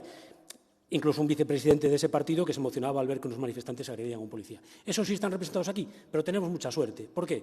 Porque la señora Faraldo en Twitter apoya a nuestra policía local. En Twitter los apoyamos, en la calle los pateamos, literalmente. Pero bueno, esa es la suerte que tenemos y esas son las cosas de esta izquierda de la progresía que hoy nos toca padecer. En todo caso, yo me pregunto qué pasaría si algún día, como dejó apuntado el señor Laje hace unos momentos, pues los dos grandes partidos quizás miramos hacia el centro y no hacia los otros extremos. Sabe Dios lo que pasaría. Sé que es un momento inoportuno para esta reflexión en vísperas de un pleno extraordinario en el que precisamente va a ocurrir todo lo contrario, pero de eso hablaremos mañana. En todo caso, ustedes han suscitado la unanimidad de todos los fuerzas y cuerpos de seguridad del Estado con una reforma que, entre otras cosas, pongo solo 3 ejemplos y ya voy concluyendo, señora alcaldesa, que, entre otras cosas, se lleva por delante la presunción de inocencia del atestado policial. Van a colocar al mismo nivel a los que presuntamente conculcan el ordenamiento jurídico, al mismo nivel que aquellos que están precisamente para defender los derechos y libertades que se ven atacados por esa infracción. Van a permitir que las manifestaciones ya no tengan que ser comunicadas previamente. Miren, los dispositivos que van asociados a las manifestaciones no están solo para proteger a los manifestantes y a los agentes, también a la propia ciudadanía. Pero bueno, evidentemente aquí lo que se esconde es una voluntad manifiesta de limitar la responsabilidad de los organizadores o promotores de esas manifestaciones. El detenido va a ser devuelto al lugar donde se inició la intervención. Es decir, la policía va a tener que destinar sus recursos a hacer de taxistas para, en el plazo de 2 horas, esto lo que demuestra es que quien promueve la reforma no ha estado mucho en una comisaría, o si lo ha estado ha sido como detenido, y le parecían mucho 6 horas y por eso ahora van a ser 2. Pero el caso es que, bueno, nos devolverán a los ciudadanos que llamemos para, bueno, con algún problema con alguna persona a la que haya que identificar, como no tiene DNI, le va a hacer de taxista a la policía y nos lo van a devolver 2 horas después, eso sí, con la diferencia que ya sabemos cómo se va a llamar esa persona. Y por último, y aquí sí que tienen que prestar especial atención, señores del Gobierno, porque esto es algo que puede cargarse el mayor logro que ustedes han hecho en este mandato en materia de seguridad, la policía invisible. Porque ahora se va a poder grabar a las fuerzas de seguridad sin que eso suponga infracción. Claro, hasta ahora los vecinos decían, oiga, es que no vemos mayor presencia policial, y ustedes decían, coño, no se preocupe, es que son invisibles, por eso no los ven. Bueno, esto sería para seguir bromeando si no fuera porque es algo que compromete muy seriamente la seguridad de los agentes y de sus familias, como ya está ocurriendo en algunas zonas de España. En resumen, bueno, pues según dijo ayer el ministro Marlaska, que por cierto avaló esta misma ley cuando era miembro del Consejo General del Poder Judicial, cuando todavía llevaba puesta la toga, ayer ya sin la toga se permitió el lujo de decir que esta ley actual era una ley que se había aprobado para proteger al PP de las manifestaciones. Si este era el motivo, es evidente que fue un fracaso absoluto. Lo que sí parece claro es que ustedes lo que quieren es aprobar una ley para poder tomar las calles con impunidad cuando, como todo parece indicar, vuelvan a la oposición. Finalizo. Un solo dato. Cada hora un agente de la autoridad es agredido en España. Actualmente el promedio es de 26 al día, hagan ustedes la cuenta. Y no son daños inherentes al ejercicio de su actividad. Unas fuerzas y cuerpos de seguridad desprotegidos equivalen a unos derechos y libertades desprotegidos. Por eso no compartimos la reforma que el Gobierno pretende llevar a cabo y por eso votaremos a favor de la presente moción. Muchas gracias. Muchas gracias, señor Rodríguez. Señora Faraldo, seu turno. Trae hoxe o PP aquí unha moción desas que saen, e aquí vou a cumplir todo o recorrido que o concelleiro efectivamente relatou. Trae hoxe aquí, insisto, unha moción tipo desas que saen desde Génova para o mundo, con instruccións de que se espallan por todo o territorio co obxectivo, ao noso parecer, de seguir creando ruído, de seguir alimentando unha foguera ata convertila nun incendio. Coidado cos incendios. En esa moción, de entrada, xa hai unha digresión. O punto primeiro do acordo non está en cuestión neste momento en ningunha das modificacións que se pretenden facer sobre a coñecida como Lei Mordaza. Polo tanto, cabería votar sí a ese punto. Claro que hai que defender o mantemento da dignidade, da intimidade e do principio de autoridade das forzas e corpos de seguridade do Estado e que se lle proporcionen os medios adecuados para o desempeño da súa labor. Pero isto, que apoiamos sin complexos ni trabas, non pode estar por encima dos dereitos civís da cidadanía. Lembrar aquí, se fai falta, que creo que non faría, o artigo 104 da Constitución. Las fuerzas y cuerpos de seguridad bajo la dependencia del Gobierno tienen como misión proteger el libre ejercicio de los derechos y las libertades y garantizar la seguridad ciudadana. E é xusto eso que está neste momento sobre o escenario das pretendidas modificacións que vostedes tratan de eliminar engadindo á moción un segundo punto. Modificacións necesarias, pero non porque o diga o Goberno de coalición formado polo PSOE e por Unidas Podemos, non porque o apoien partidos como o PNV, o PDeCAT, Esquerra Republicana, Más País, Bildu o Compromís, e que o di o propio Tribunal Constitucional, e que o exixe a Comisión Europea e a Comisaría de Dereitos Humanos do Consello de Europa. Se pon no disparadero da futura reforma os seguintes puntos concretos. Gravacións non autorizadas, ás que se refería o señor concelleiro. O propio Tribunal Constitucional dictaminou que se incurre en censura por parte do Estado ao prohibilas. A sentencia claramente a nulidade do inciso non autorizadas, pero incluso a modificación recolle o dereito policial a denunciar se supoñen para un policía un perigo persoal para a súa familia ou para as instalacións que protexen. Está o Alto Tribunal errado? Material antidisturbios, e que a propia Comisión Europea xa chamaba atención sobre o material antes da propia lei. No 2011 desaconsellou o uso das pelotas de goma. E coa lei vixente, a Comisaria de Dereitos Humanos do Consello de Europa reclamou a España no 2019 o mesmo que fixera o seu antecesor en outubro do 2017, cumprir estritamente os principios de necesidade e proporcionalidade no uso da forza. E, polo tanto, se introducía como modificación esta limitación para o uso dun material menos lesivo para as persoas, evitando aqueles materiais que causasen lesións irreparables. De verdade podemos estar en contra desto? Multas según ingresos. É tan difícil de entender? De verdade merece a pena unha explicación? Presunción da veracidade. Se mantén sempre que a declaración policial resulte lóxica, coherente e razoable. Hai algunha traba en isto? Xa o dirá Europa con respecto á patada que non deu o diputado de Unidas Podemos. Miren, a súa lei de protección para a seguridade cidadá, a lei de Rajoy, coñecida como Lei Mordaza, non supuxo mellora algunha sobre os índices de delitos ou criminalidade. E o que fixo, sin embargo, foi criminalizar a protesta precisamente no momento social onde máis protestas había pola súa corrupción, polos seus abusos e os da banca auspiciada por vostedes, os desfiuzamentos e os piquetes de folga. A Lei Mordaza fíxose non para protexer a cidadanía, fíxose para protexer a un goberno. Os cambios que se pretenden agora non só garantizan os dereitos civis, sino que farán unha policía mellor, estamos seguras. Por iso, votaríamos sí a moción polo seu primeiro punto, pero votaremos non por aproveitar para introducir un segundo punto que, entre outras cousas, vai en contra da sentencia do Tribunal Constitucional e en contra dos informes e recomendacións de Europa. Xa explicarán ustedes por qué. Grazas. Grazas, señora Faraldo. Turno para o señor Jorquera. Grazas, señora alcaldesa. Na exposición de motivos desta moción, dice textualmente que coa Lei de Seguridade Cidadá de 2015 apostouse por dar maior protección ao dereito de reunión e manifestación pacífica. Ben, non o debía de ter tan claro o señor Maina Kiai, daquela relator especial das Nacións Unidas sobre o dereito de reunión e asociación pacífica, que criticou que esta norma vulneraba dereitos fundamentais e exixiu a súa retirada. Como tamén o fixo o daquela relator das Nacións Unidas sobre a protección e promoción do dereito á liberdade de opinión e expresión, o relator sobre a promoción e protección dos dereitos humanos e as liberdades fundamentais e o relator sobre as situacións das e dos defensores dos dereitos humanos. Tampouco debía de ter tan claro a Amnistía Internacional e Human Rights Watch, que advertiron que esa lei supuña unha ameaza directa aos dereitos de reunión pacífica e liberdade de expresión. Nin incluso o New York Times, que publicou que esa lei traía lembranzas dos piores días do réxime de Franco. Discrepamos totalmente dos contidos desta moción. E discrepamos tamén do alarmismo interesado e infundado que se pretende crear dende determinados ámbitos. O primeiro punto da parte resolutiva di textualmente defender el mantenimiento de la dignidad e intimidad y el principio de autoridad que la actual legislación asegura a las fuerzas y cuerpos de seguridad del Estado y que les proporcionen los materiales adecuados para el desempeño de su labor.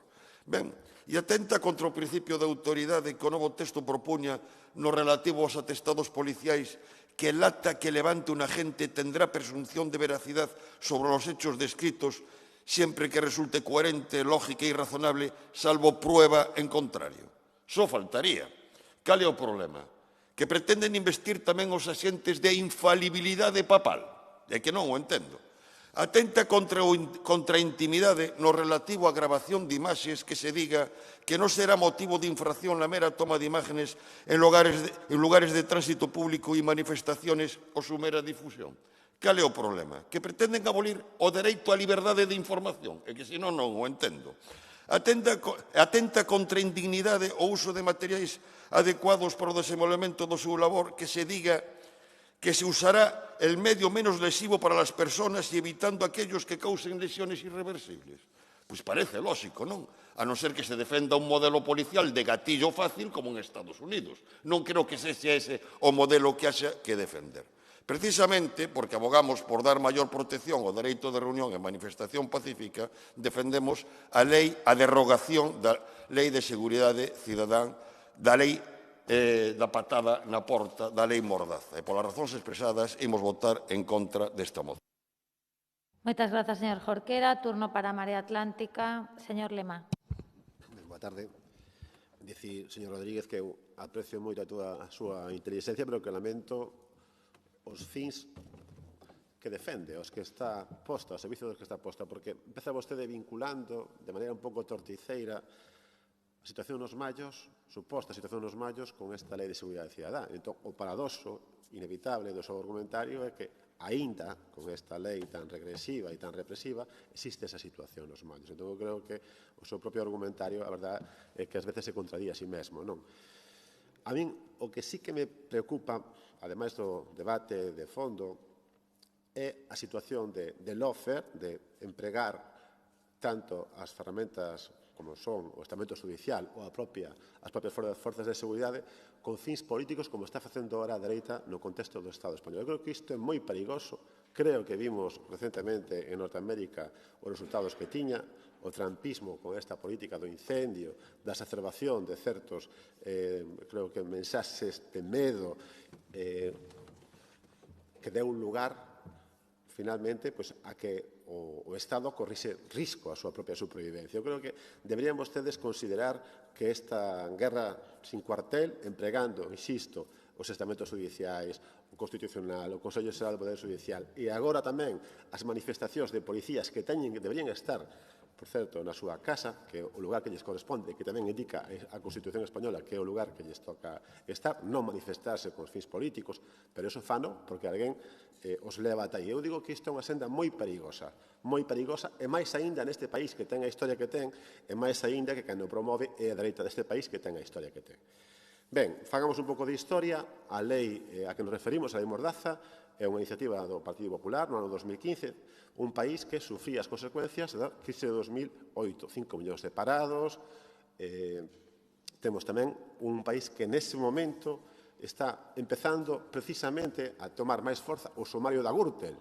Curiosamente, unha palabra que está fora do cometido desta lei, que se enfrenta simplemente, quere reprimir a lexítima contestación social que se dá nese contexto no Estado español. É dicir, o gran cabreo social que existe ante os casos de corrupción que coinciden no tempo histórico nada menos que con 5 millóns de parados e os 60.000 millóns de euros entregados á banca por o señor de Guindos, que decía que se iba a devolver ata o último céntimo.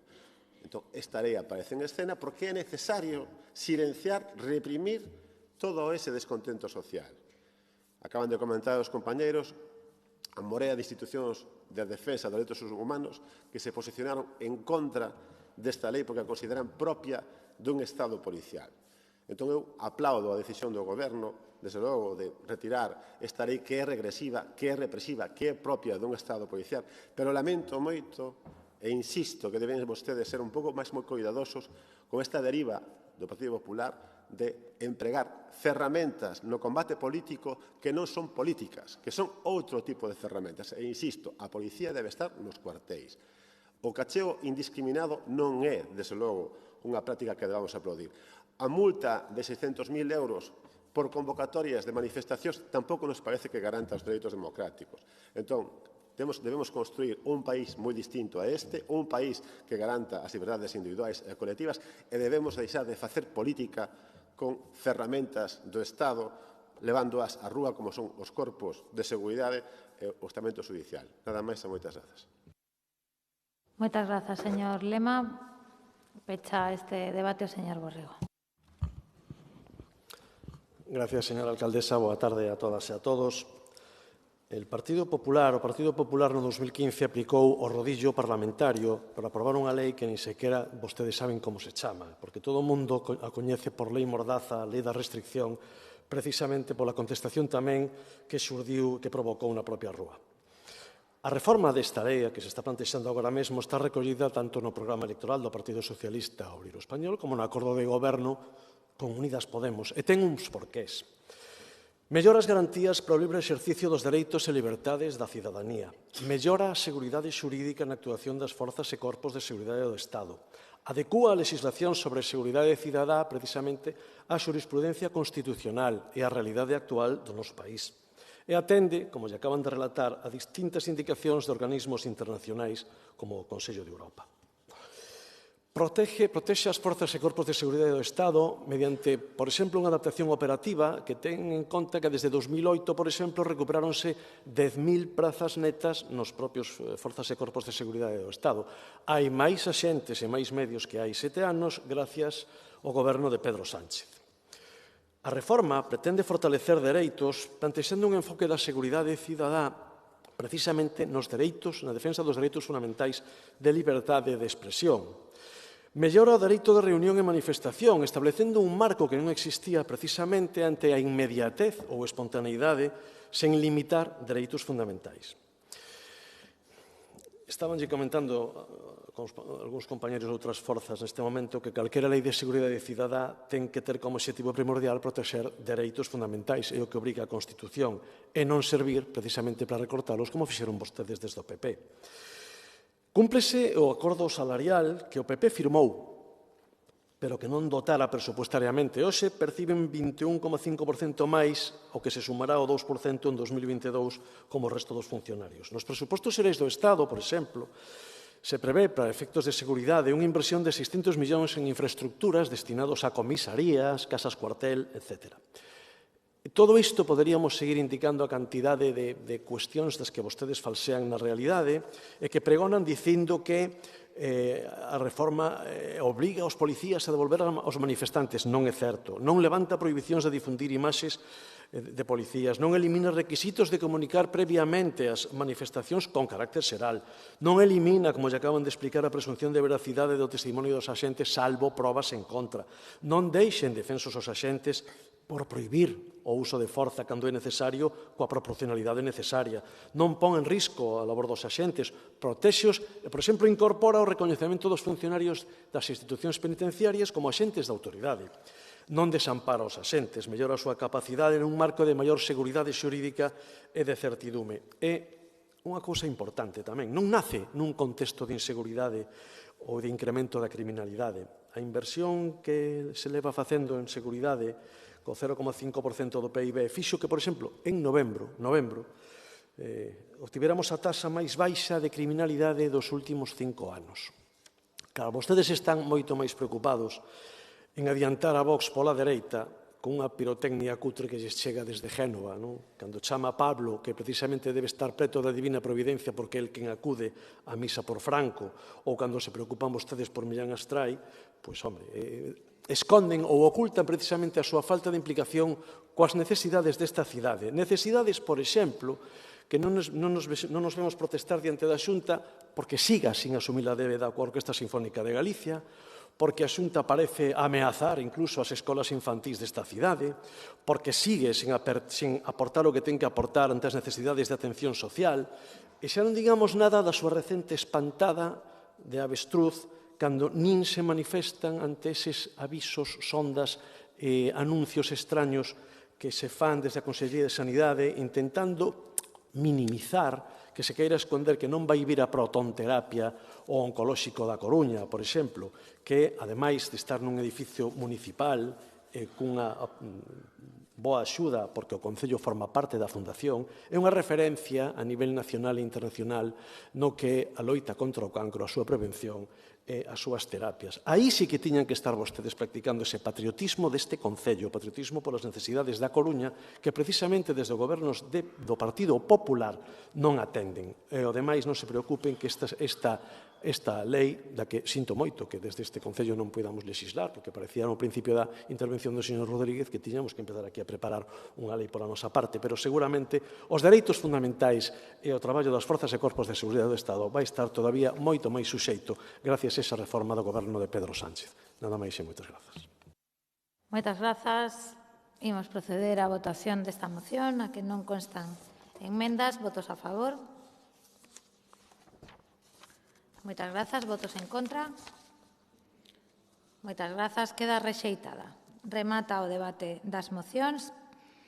Pasamos xa ás preguntas de resposta oral. Primeira pregunta por parte da concelleira non adscrita, señora Faraldo, cando queira. Grazas, señora alcaldesa. Traemos hoxe unha pregunta, ademais, o día que se aproba no Congreso a reforma do Código Civil na que, según a cual, os animais deixan de ser considerados cosas para ser recoñecidos como seres sintientes. Efectivamente, quedan aínda 1000 cousas por facer, pero esta xa é unha menos. O pasado mes de xullo, o Goberno local formalizou un contrato por valor de 9.075 euros para a suposta elaboración dunha ordenanza de protección animal, sendo beneficiario un coñecido bufete de abogados da cidade. Descoñezo cal é a experiencia deste despacho na elaboración de normativa relacionada coa protección dos animais e a convivencia responsable, pero resulta curiosa a necesidade de facer esta contratación cando na Concellería hai persoal competente que podería participar da mesma. A maiores sabemos, por colectivos animalistas, que existía un borrador de norma local, polo menos, dende 2018, e que parece que a concelleira actual lle parece algo, para deixar guardado nun caixón. A iso podemos sumar, ademais, as carencias máis absolutas de políticas sectoriais nestes 2 anos de mandato, ao nos entender e que relatamos. Mantiveron as asociacións que xestionan as colonias felinas varios meses sen apoio, nin tan siquiera para realizar as tarefas diarias como a esterilización dos animais, unha actuación fundamental para previr o sobrepoboamento de felinos. Toda a oposición, e mesmo a Xunta, lle reprenderon. Non desenvolveron nin a primeira campaña de sensibilización, e este feito todavía é máis gravoso se temos en conta que a canceira presenta episodios de saturación. A canceira actual non dá resposta de espazo ás recollidas, sobre todo de animales mal chamados potencialmente perigosos, o que deriva en contratos menores nunha residencia da comarca que lles dá un trato estupendo aos animales, pero que non é a mellor solución a medio e longo prazo. Isto teria que ser moi puntual e non a medida habitual.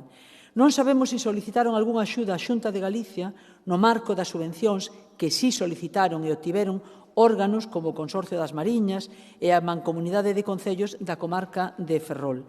E, dende logo, nestes entes hai gobernos locais de toda a cor política, tamén da súa. Logo de 2 anos en branco para os animais e as persoas que conviven con eles, e xusto cando se está a falar públicamente da primeira lei estatal de protección dos animais, a Concellaría de Medio Ambiente ve positivo pagar milleiros de euros para unha ordenanza para a cual non semella que contara coa experiencia das asociacións protectoras e animalistas.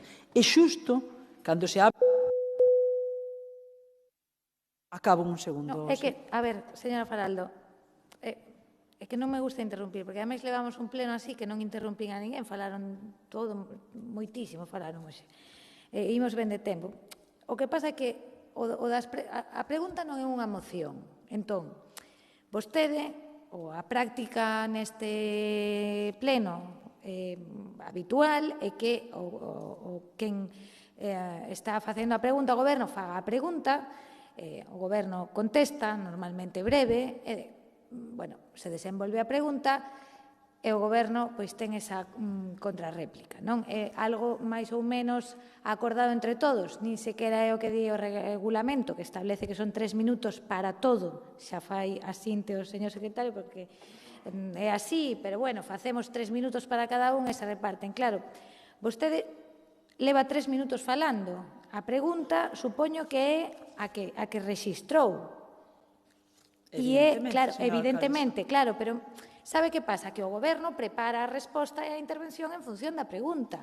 Pero leva unha motivación, é a que estou expoñendo. Pero se eu a entendo, señora Faraldo, entendo o íter que va a chegar hasta aquí, pero claro, é que se lle acabou o tempo. Entón, pido unha vez máis a mesma trato que se lle dá a outros concelleiros e concelleiras, que algunhas veces se pasan de tempo.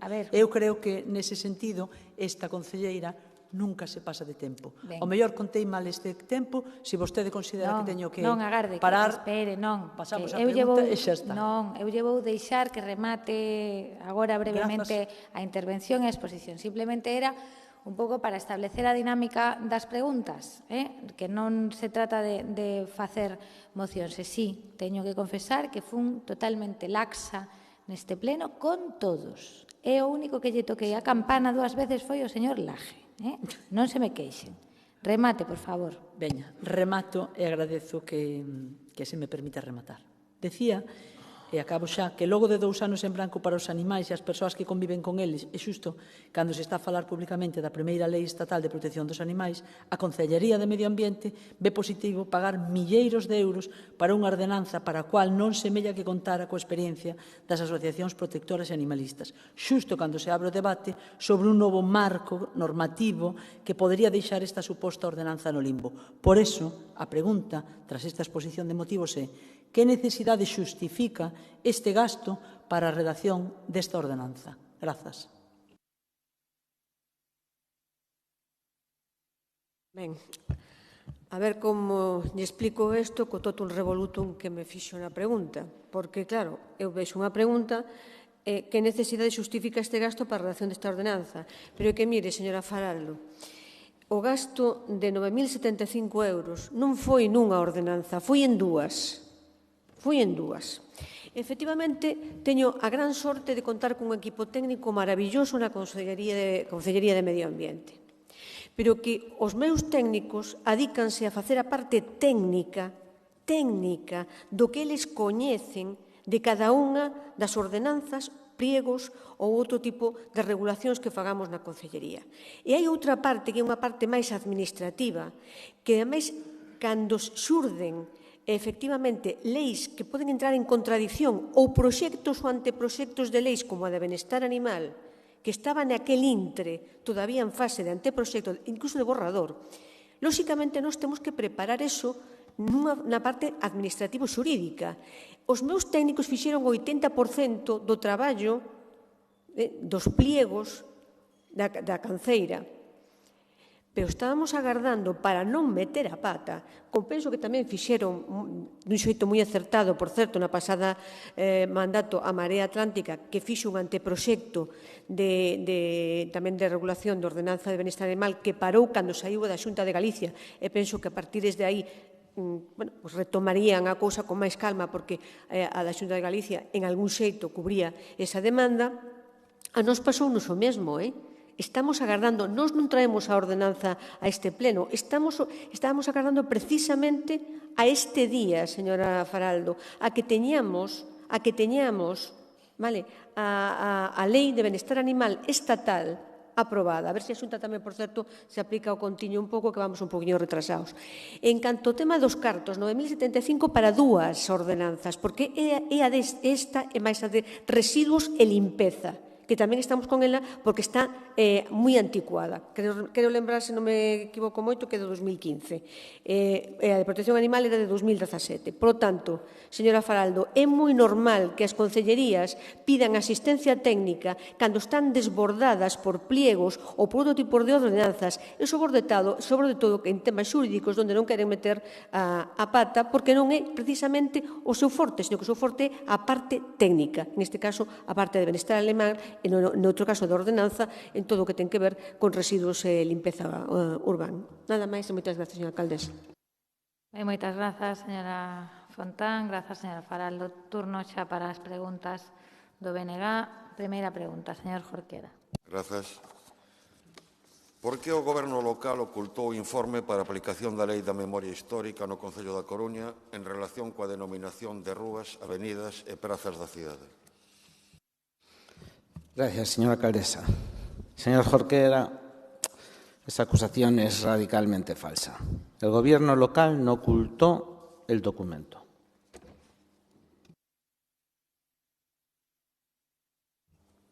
Señor concelleiro, para non facer ocultación, polo menos terá que recoñecer que disimularon moi ben. Repasemos os feitos. En setembro de 2019, no primeiro pleno da actual corporación, o pleno do Concello acordou interpoñer unha demanda contra os Franco para recuperar a Casa Cornide. Pasaron máis de 2 anos. Dende aquela, preguntamos varias veces cando se ia dar cumprimento a aquel acordo. Vostede aduciu que a Michelangelo Buonarroti non apuraron tanto para pintar a Capela Sistina. Isto é textual, E que para sustanciar a demanda se necesitaban informes que a dotasen de fundamento. E agora sabemos que cando vostede dixo iso, xa tiñan eses informes. Agora sabemos que o estudo histórico foi entregado no verán de 2020 e o informe xurídico sobre as vías de recuperación da Casa Cornide para o patrimonio público obra no seu poder dende decembro de 2020. Hai máis dun ano. Non lle pedimos, señor Celemín, que vostede sexa o rápido de Bouzas, pero co tempo que se está tomando, Miguel Anxo, aparte de pintar a Capela Sistina, xa tería esculpido o Davide. Pero sigamos repasando. No último pleno votaron en contra de retirar as honras e distincións a Sergio Peñamaría de Llano. Vostede, para xustificalo, afirmou, leo textualmente, que non se podían hacer juicios de valor a la ligera, sino que fundamentados en derecho. E comprometeuse a que o Goberno analizaría as diferentes propostas que haxa sobre a posible retirada de honras e distincións, leo textualmente, en base a la Lei de Memoria Histórica a través de estudios rigurosos y fundamentados, con documentos probatorios y no palabras.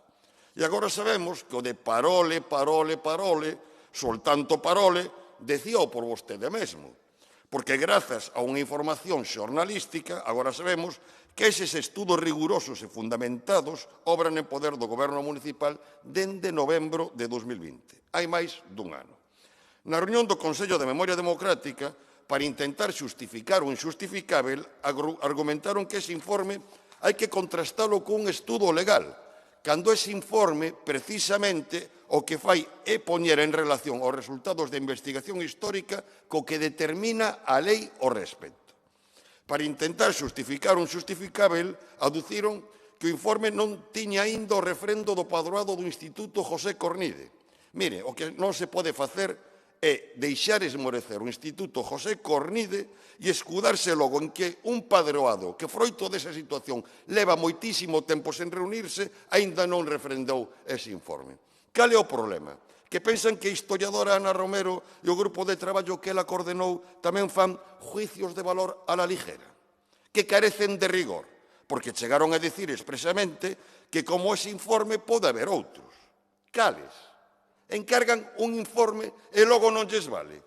Van solicitar outros informes ad hoc. Que quixeron dicir con iso? No debate do pleno anterior, vostede tamén reafirmou o compromiso do seu goberno coa memoria democrática. Mire, señor Celemín, utilizando as súas mesmas palabras, gostaríanos feitos probatorios, non só palabras. Moitas grazas.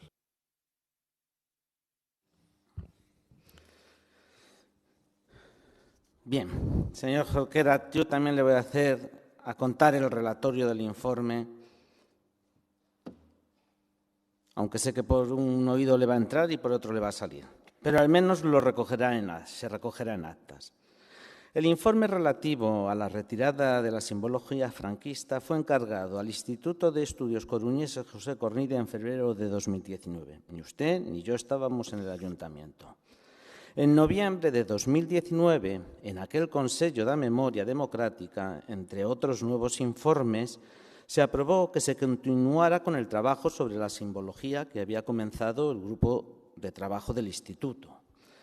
En diciembre de 2020 llegó el borrador a este ayuntamiento y leo textualmente las letras del secretario conservador del Instituto. A Xunta de Goberno de José Cornide acusa recibo do traballo. Enténdese que é un borrador anteproyecto e que debe pasarse ao pleno de numerarios para para seu debate, inclusións ou modificacións para consiguiente aprobación e tramitación final. El Pleno del Instituto no se ha reunido ni ha ratificado este informe. Por lo tanto, lo que tenemos hoy es un borrador, no un informe. Aún así, en el primer Consello da Memoria Democrática que pudo celebrarse después de la pandemia, porque también parece que se olvida que hubo una pandemia, se ha puesto en conocimiento a todos sus miembros a pesar de no cumplirse el trámite final. De modo que desde febrero de 2019 a diciembre de 2020 casi han pasado 2 años. A alguien se le ha ocurrido decir que el Instituto se tomó demasiado tiempo en entregar el borrador con oscuras intenciones? Pues no. En cambio, yo le voy a hacer ahora las cuentas. En cambio, ustedes nos acusan que lo hemos ocultado y dilatado en el tiempo. Que si descontamos los meses del estado de alarma en que no nos podíamos reunir desde diciembre de 2020, nos quedan 6 meses, no 1 año. Si descontamos agosto, que todo el personal está de vacaciones, nos quedan 5. Si descontamos septiembre, que es el inicio del curso político, nos quedan 4. Y ya no sigo, aunque podía descontar también uno más, porque octubre tuvo este concejal mucha actividad y no se pudo convocar el Consello. Pero bueno, no veo mucha intencionalidad de ocultar nada por parte de este Gobierno. Todo lo contrario. Señor Jorquera, con este tema yo creo que ha patinado. Le pido que sea riguroso porque este equipo de Gobierno y la alcaldesa Inés Rey está comprometido con la memoria histórica y con los intereses de la ciudad, porque lo llevamos además en nuestro ADN, por mucho que el BNG lo quiera negar. Y sobre todo, cumplamos los trámites y no nos hagamos trampas. Y como no me queda más tiempo, pues nada más y muchas gracias. Moitas grazas, señor Ceremín. Segunda pregunta do BNG. Gracias, señora alcaldesa. Señor Ceremín, prometo intentar ser moi riguroso, desde logo máis do que vostede a hora de utilizar criterios para ir descontando meses. Pero, bueno, formulemos a segunda pregunta. Estaría disposto o Goberno municipal a mediar entre a Xunta e o Goberno central para que entre estas dúas administracións articulen unha fórmula en virtude da cal se indemnice as persoas mariscadoras da Ría do Burgo? Non só estamos dispostos, senón que xa o viñemos facendo ata agora. Grazas, señora concelleira. Pois entón, pídolle que insistan. A señora Inés Rei ten resaltado entre os logros do seu goberno perante o goberno central que por fin se acometa a rexeneración da Ría do Burgo. Prometo que non vou presentar unha demanda perante SGAE reclamando dereitos de autor. Digo isto porque foi froito dunha exixencia do BNG, sendo eu voceiro do BNG no Congreso dos Diputados, que esta actuación se incluiu por primeira vez nos orzamentos xerais do Estado. E, pese a que a rexeneración das nosas rías fose tamén unha das exixencias incluídas polo BNG no acordo de investidura de Pedro Sánchez, e pese ao traballo incansável de Ana Miranda denunciando a situación da ría ante a Comisión de Peticións do Parlamento Europeo, até o punto de que, até en 2 ocasións, delegacións do Parlamento Europeo acudiron a comprobar in situ o estado da ría e o Estado español tivese que ser advertido de posíveis sancións polo incumprimento reiterado da Directiva Marco da Auga. Afortunadamente, despois de todos eses avatares, a rexeneración integral da ría está perto de ser realidade e, aínda que non vayamos a entrar en disputas polo copyright, se se quere estar na entrega de medallas, antes hai que estar tamén na batalla. E a batalla, por desgraza, non rematou. Fican sen resolver as compensacións ás que teñen dereito as persoas mariscadoras polo cesamento de actividade mentres duren os traballos de rexeneración. Por iso, pedimos a implicación seria e contundente do Goberno municipal. Nunha actuación orzamentada en máis de 32 millóns de euros, as indemnizacións apenas representan 1.300.000 euros anuais. Mais Xunta e Goberno Central seguen pasándose a pelota, a primeira apelando a que a rexeneración da ría é unha actuación competencia do Estado e esta aducindo que o titular das competencias de marisqueo é a Xunta de Galiza. Unha xunta que chegou a desvergonza de comprometerse a achegar 100.000 euros Se os concellos ribeiráns, isto é, a Coruña, Oleiros, Cambre e Culleredo, achegaban tamén 100.000 euros cada un. É dicir, a Xunta pretendía equiparar a achega de Cambre cun orzamento de 18,5 millóns de euros coa da propia Xunta cun orzamento previsto para 2022 de máis de 11.600 millóns. Pódese discutir se ten que indemnizar a Xunta ou o Goberno Central, pero o que é indiscutível é que os concellos non teñen competencia nin responsabilidade algunha nesta cuestión. A rexeneración da ría do Burgo é unha actuación imprescindível, non só para recuperar o seu grande potencial productivo, xerador de emprego e riqueza, sino que pode ser tamén un espazo de lecer de grande valor ambiental do que disfruten os 400.000 habitantes desta comarca. Mas é unha vergoña, despois de todo o que tivemos que loitar para facela posible, que Xunta e Goberno Central prefiran seguir usando as persoas mariscadoras de reféns na súa interminável partida de ping-pong. Por iso, volvemos a solicitar que o Goberno Municipal se esforce a hora de mediar entre estas dúas administracións para que dunha vez por todas se faga xustiza cos mariscadores e se lle aseguren as indemnizacións ás que teñen dereito. Moitas grazas. Señor Jorquera, non podo estar máis de acordo con vostede. Supoño que saberá que este Concello asinou o 24 de novembro do ano pasado como membro da Mesa da Ría, da que tamén forma parte os Concellos de Oleiros, Cambre e Culleredo, a Universidade e a Plataforma en Defensa da Ría, un documento de apoio ás reivindicacións dos mariscadores da Ría do Burgo. Pero lle digo máis, esta concelleira, así como técnicos deste goberno e ata a mesmísima alcaldesa, mantiveron xuntanzas a todos os niveis ata un total de unha dúcia de veces dende entón, para conquerir un pronunciamento claro e conciso por parte de algunha das dúas administracións competentes na materia a favor dos intereses dos mariscadores. Sin embargo, só alcanzamos a ser espectadores estupefactos dun pim-pam-pum entre a Consellería de Pesca competente en marisqueo e o Ministerio responsable do proxecto de dragado. Non nos deixa de sorprender que dentro dun proxecto de tal envergadura económica, unha partida menor como esta, destinada ao sustento de 78 familias que terán que parar na súa labor extractiva durante 26 meses sin ter outra vía de entrada de cartos, non encontre resposta. Porque estamos a falar de 49 mariscadores de AP e 29 a flote que dependen única e exclusivamente deste recurso para o sustento familiar. Sabemos que os mariscadores temen que se pechen os prazos de explotación sen ter a seguridade de que van a ser compensados, o que supón que quedarían sen traballo nin terían asegurada ningunha compensación. Esta é unha situación insostible a que dalle resposta canto antes. Estamos a falar tamén dun produto, o deles, de proximidade e calidade que nos identifica. Trátase, pois, dun sector económico solvente que non pode desaparecer froito da desidia das administracións. Dende o Concello estamos en contacto permanente coa Delegación de Goberno a ver que pasos se están dando neste senso. Mais nada sabemos da Consellería agás do que vostede nomeou sobre a oferta dos concellos.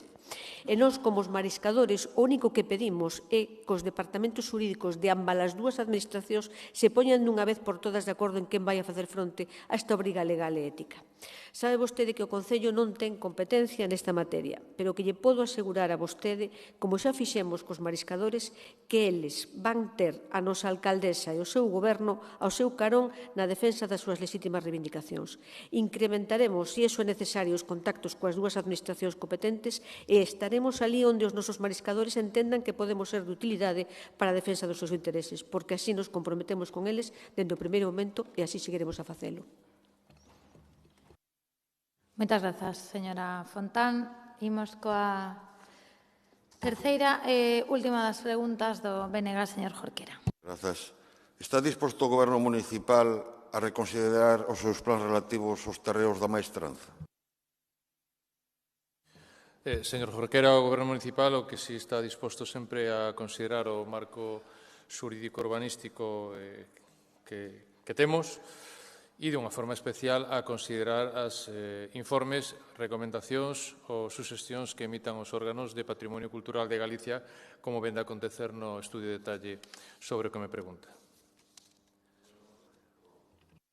Señor concelleiro, o pasado 27 de novembro, veciñas e veciños da Coruña volvían demandar a devolución gratuita dos terreos da maestranza nos que está previsto construir tras ser vendidos polo Ministerio de Defensa a unha promotora inmobiliaria.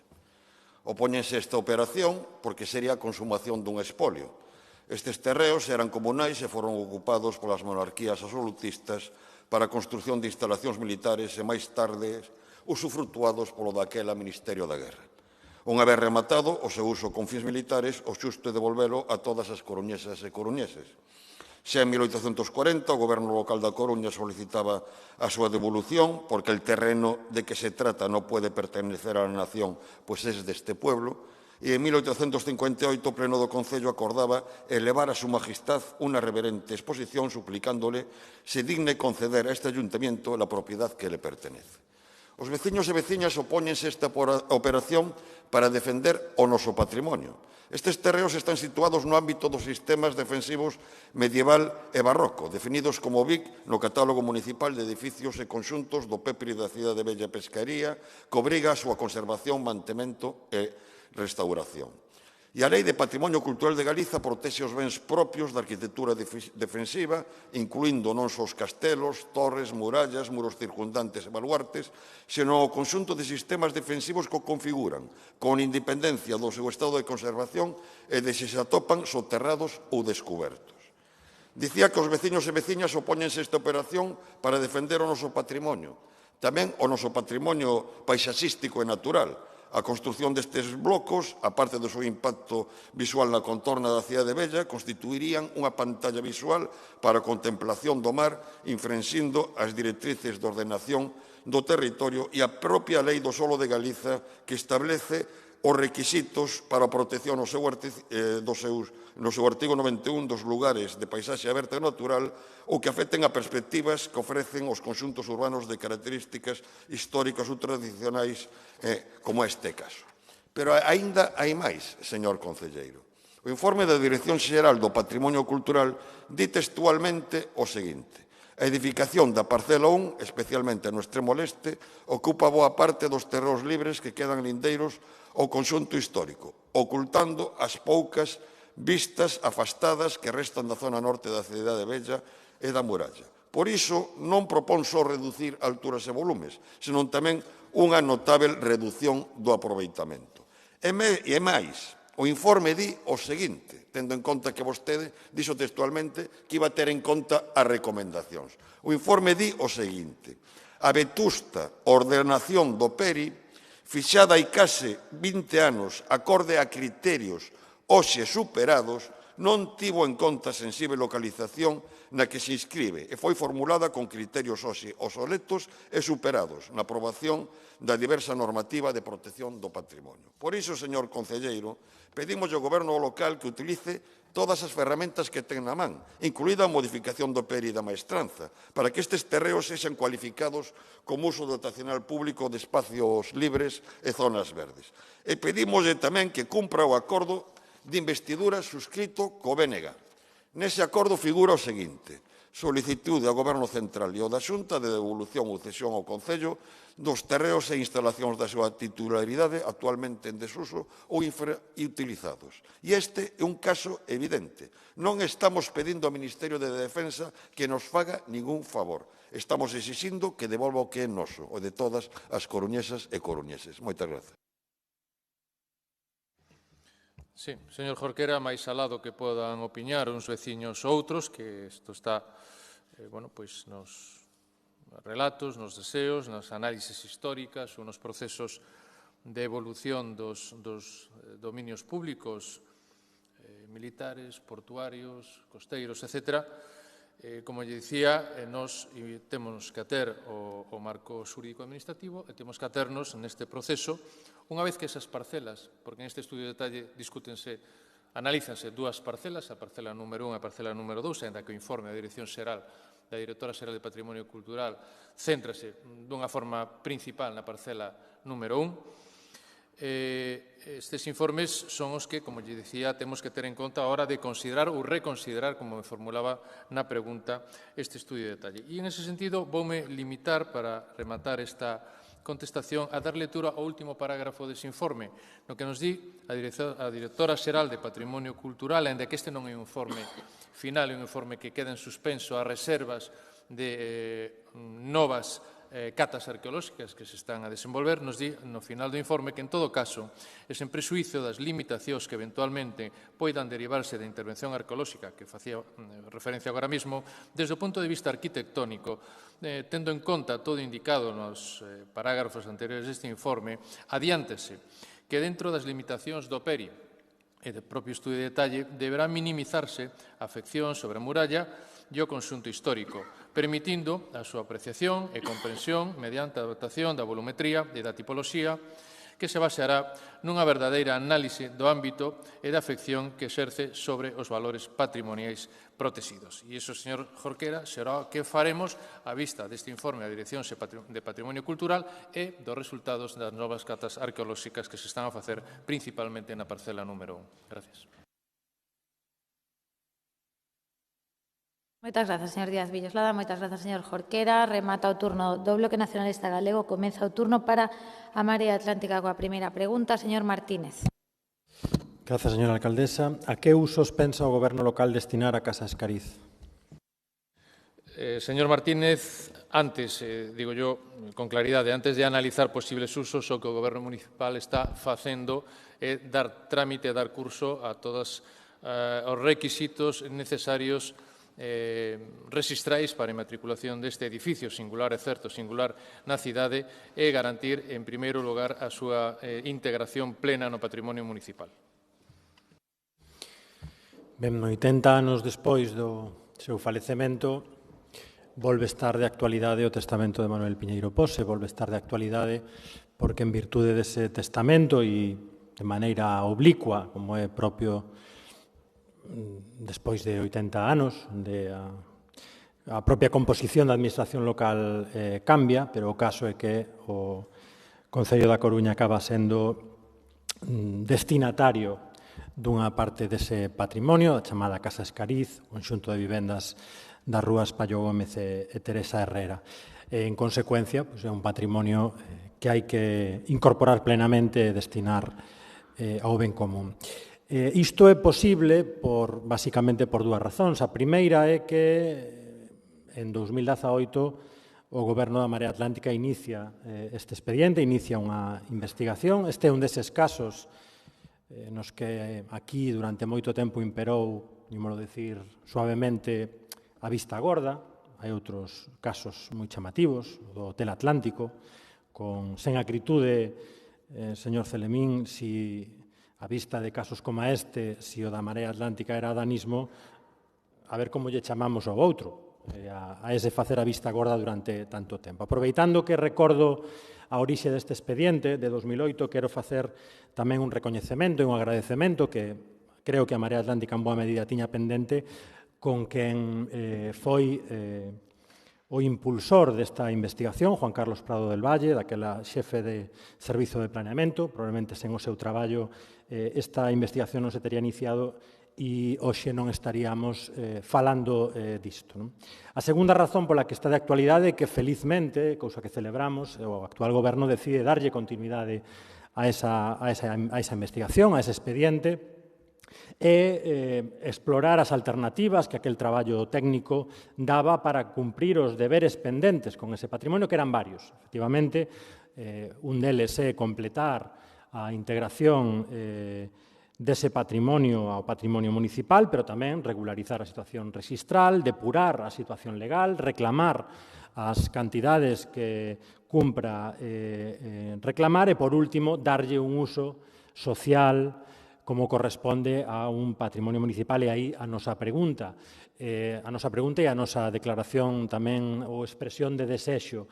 Creo que estamos falando estes días dun plan social de vivenda, estamos falando de dar pasos a partir xa de 2022 serios e contundentes en materia de vivenda. Sabe que a nos preocupa a ampliación do Parque Municipal de Vivenda e a súa posta a disposición para colectivos vulnerables, e sabe tamén que somos partidarios na Marea Atlántica de que tamén se poña a disposición da cidadanía vivenda social na cidade consolidada, en ubicacións céntricas con acceso a servizos. Nese sentido, o proxecto que impulsamos e que están continuando agora en Marqués de Pontejos é un bo referente e é unha boa experiencia, e nos gustaría que esas coordenadas estivesen tamén na preocupación do Goberno a hora de, por fin, unha vez incorporado plenamente este patrimonio ao Concello para o seu uso futuro. Nada máis, moitas grazas.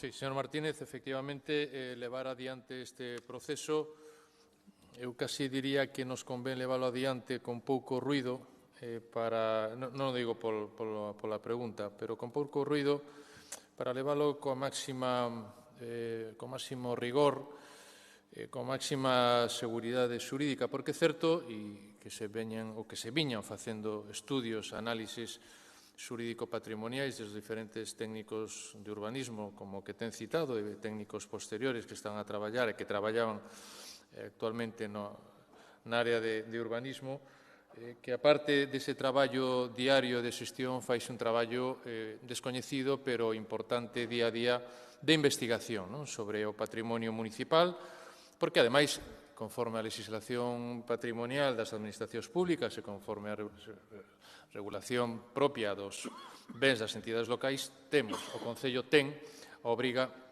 de velar polo seu patrimonio. Por eso, nós, desde o primeiro momento, tamén lle dimos continuidade a esta investigación e, en ese sentido, sí que é certo que en maio de 2019, desde o Concello, se lle requería aos albaceas, aqueles que non tiñan renunciado, que a parte, por dicirlo de unha forma máis eclesiástica, non sei se coincide que a parte máis inmatriculadora deste país, pero sí que se lle ten requerido precisamente para dar cumprimento ás vontades do testador. Como quera que non lle deran cumprimento, novamente en setembro deste ano fixemos novas notificacións, concretamente, teño que dicir, aos párrocos de Santa Lucía e de San Nicolás, e tamén nos diriximos ao Rexistro da Propiedade número 1 para solicitar a inscripción deste inmueble. O Rexistro da Propiedade, lóxicamente, unha vez que calificou a solicitude, comunicou o Concello que para poder inscribir estes inmobles a favor do Concello se tiña que levar adiante o levantamento das cargas impostas pola parte que corresponde ao Concello por parte do señor Piñeiro Pose. E en ese sentido, como saben, tomamos o acordo na Xunta de Goberno Local de proceder á consignación xudicial do importe que nos corresponde, unha vez recalculado os importes respecto dos que estaban inicialmente previstos no testamento de 1938, e teño que informar ao Pleno que precisamente esta semana se ven de facer esta consignación xudicial e esta mesma semana, tamén concretamente o día de anteonte, se ven de presentar no xulgado a correspondente demanda de xurisdicción voluntaria para esta consignación. Si conseguimos que finalmente pase a estar a nome registral e integrado no patrimonio municipal, efectivamente, sendo conscientes de que existen actualmente usos, que existen arrendatarios, que existen inquilinos, poderíamos ir analizando en que medida pode ir habendo disposición nese edificio para traballar neses usos sociais que de alguna forma recolla, lóxicamente, esa vontade do testador de 1938 ao seu falecemento en 1940. Mais nada e gracias.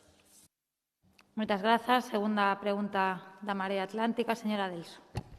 Sí, moitas grazas. Por que o Goberno municipal desbotou centos de propostas da veciñanza nos orzamentos participativos? Gracias. Bueno, señora Delso, se rechazaron el número de propuestas que no cumplían con lo establecido en las bases.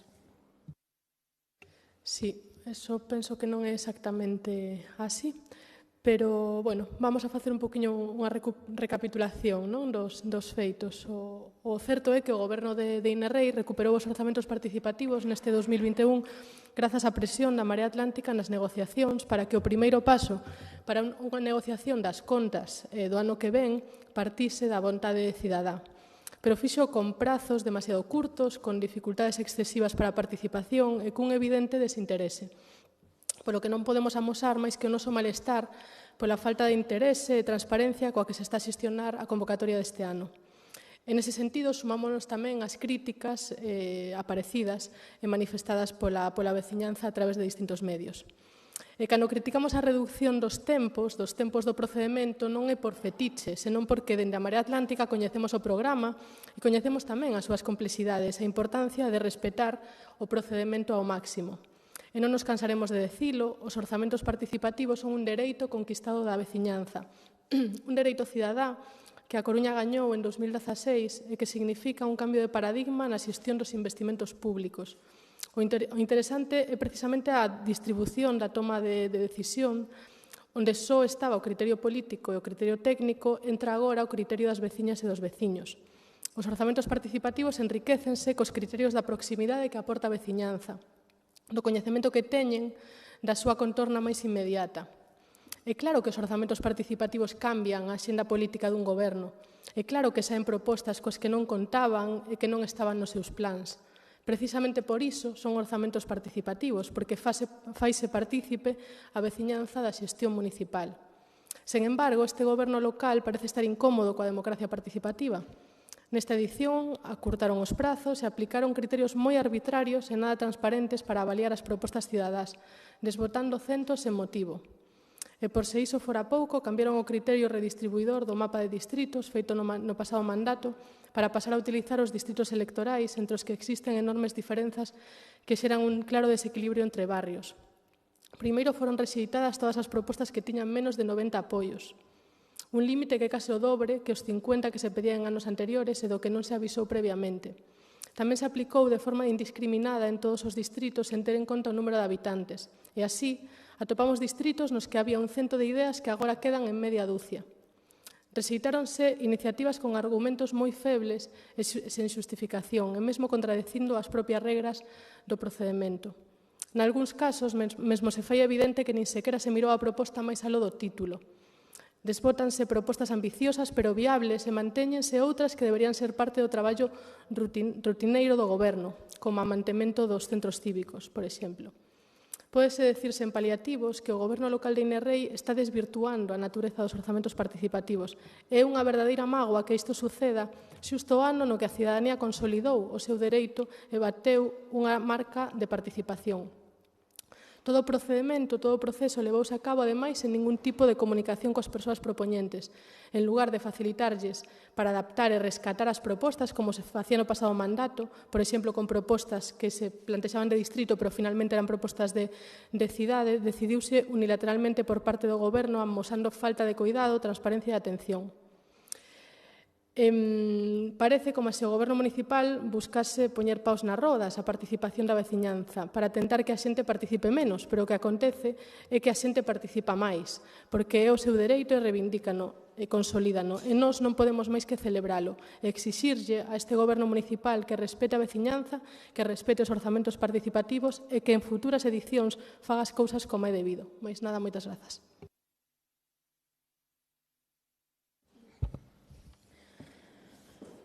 Bueno, señora Delso, pues no es exactamente así como lo cuenta usted, pero en absoluto, además. Y además usted es una profunda conocedora de cómo funciona el procedimiento de los presupuestos participativos y cómo funciona el trabajo que se efectúa dentro del servicio de participación, que por cierto sigue siendo el mismo, y también conoce usted las bases. Y las bases este año no se cambiaron en absoluto.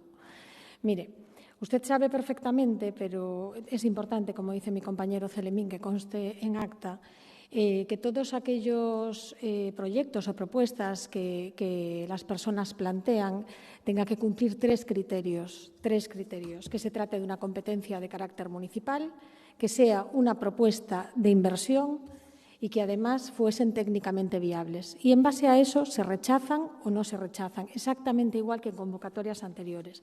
Pero vamos a ir a las cifras.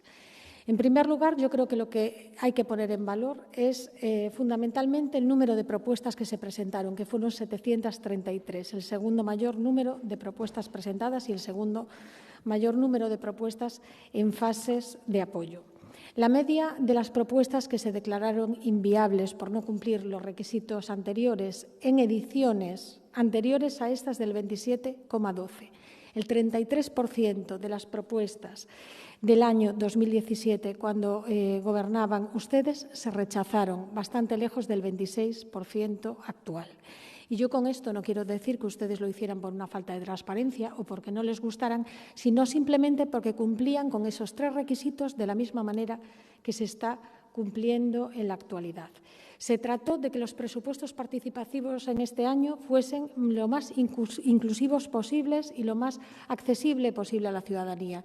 Y es importante recalcar el éxito por el número, pero el éxito sobre todo por lo importante en cuanto a la votación presencial que se hizo en todas las fases, a través de los registros o a través de las urnas que se pusieron en el Fórum Metropolitano, en María Pita o en el Ágora. Nos encontramos además con que es la edición con más personas registradas y nos encontramos además con una serie de conclusiones a las que tendríamos que llegar todos. En primer lugar, que no es necesario dilatar el procedimiento durante meses. Usted sabe perfectamente, mejor que nadie, que cuando el procedimiento duraba tantos meses había un pico de intervención y de participación al principio y posteriormente decaía, lo que le llaman esa etapa valle, que no es que sea valle, es que está totalmente hundida. ¿Significa que por acortarse los plazos ha participado menos gente? Pues a la vista está que no. Ha habido una agilidad importante en la gestión interna y una eficiencia, sobre todo en los recursos económicos. La realidad de este año nos ha demostrado que los presupuestos participativos en cuanto al procedimiento funciona igual con menor presupuesto del que anteriormente se invertía. Por lo tanto, en este sentido, nosotros estamos satisfechos con el procedimiento tal y como se ha desarrollado este año.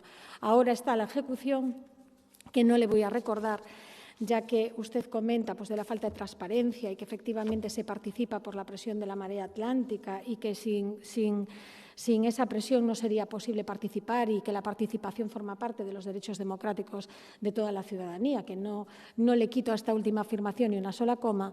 Usted sabe perfectamente que lo importante de participar es después ver cómo lo participado, cómo lo votado y cómo lo que pasa se ejecuta, que no es precisamente un ejemplo lo que se hizo en otros tiempos a ese respecto. Nada más y muchas gracias. Moitas grazas, señora Neira. Terceira e última pregunta da Marea Atlántica, señora Deus. Sí, tamén para executar é preciso aprobar os orzamentos e vamos a ver se os sacamos para o ano que ven. A seguinte pregunta é: cando ten previsto o Goberno de INRE impulsar políticas públicas para a mocidade?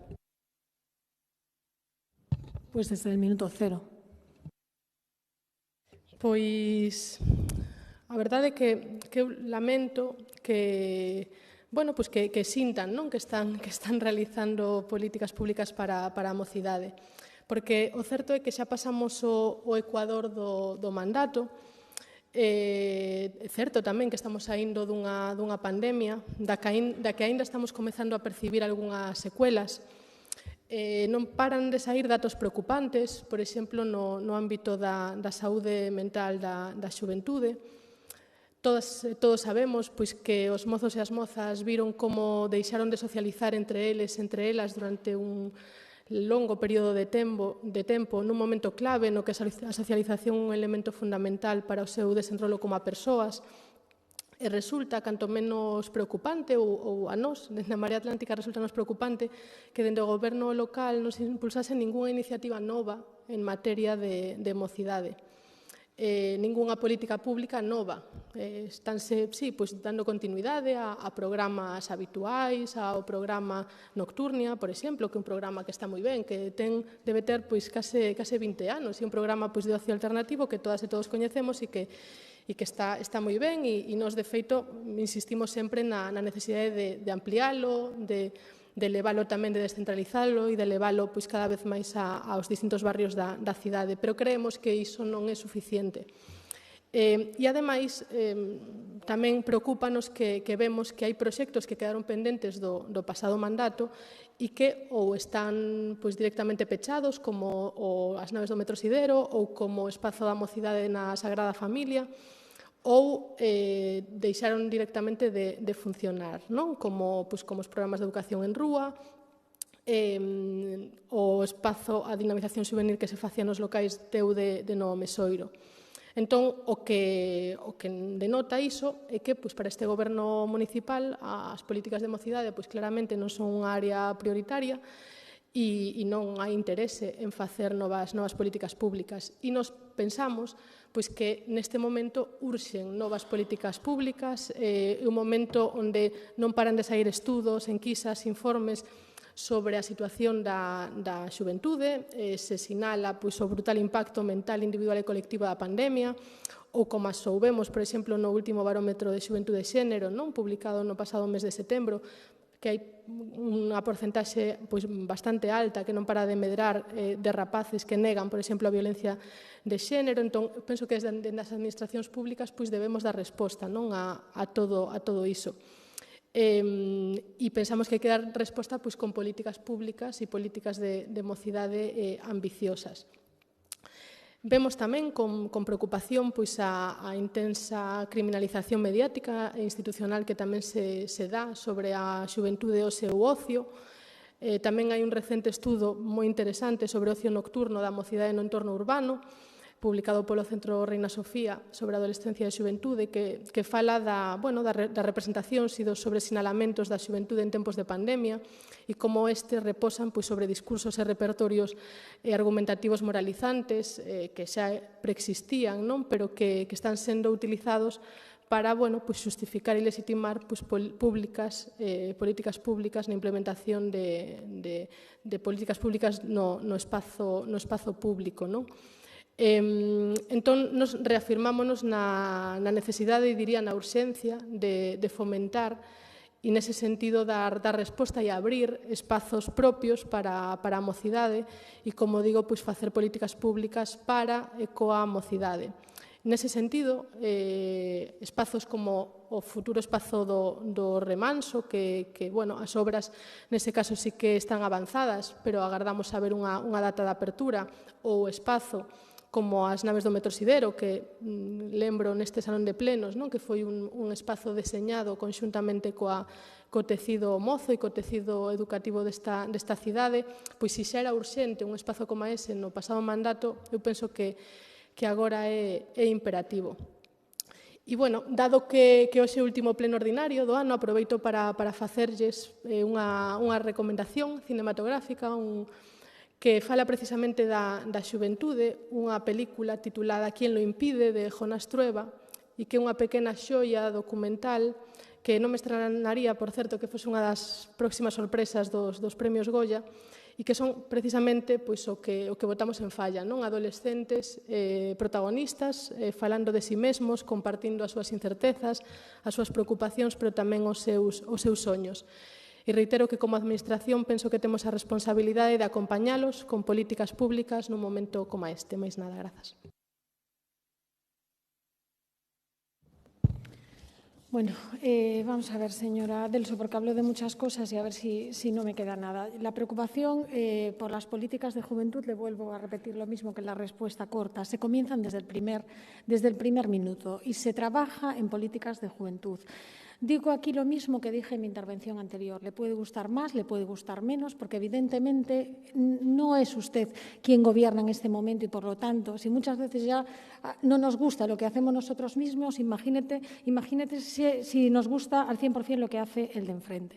Pero que trabajar se trabaja. Mire, usted me habla de las naves del Metrosidero. Hablamos de las naves del Metrosidero cuando quiera, pero lo cierto es que las naves del Metrosidero no se pudieron abrir.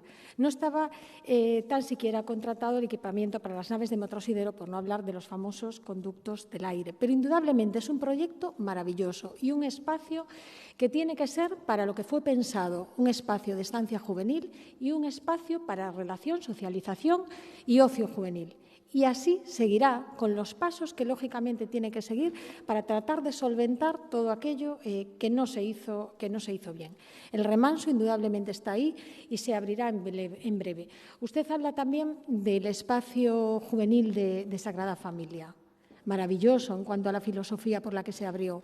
Pero usted sabe, igual que sé yo, que aquello no era un espacio de estancia juvenil, era un espacio de estancia infantil, que nosotros tratamos de remodelar y que se remodeló justo semanas antes de que comenzara la pandemia.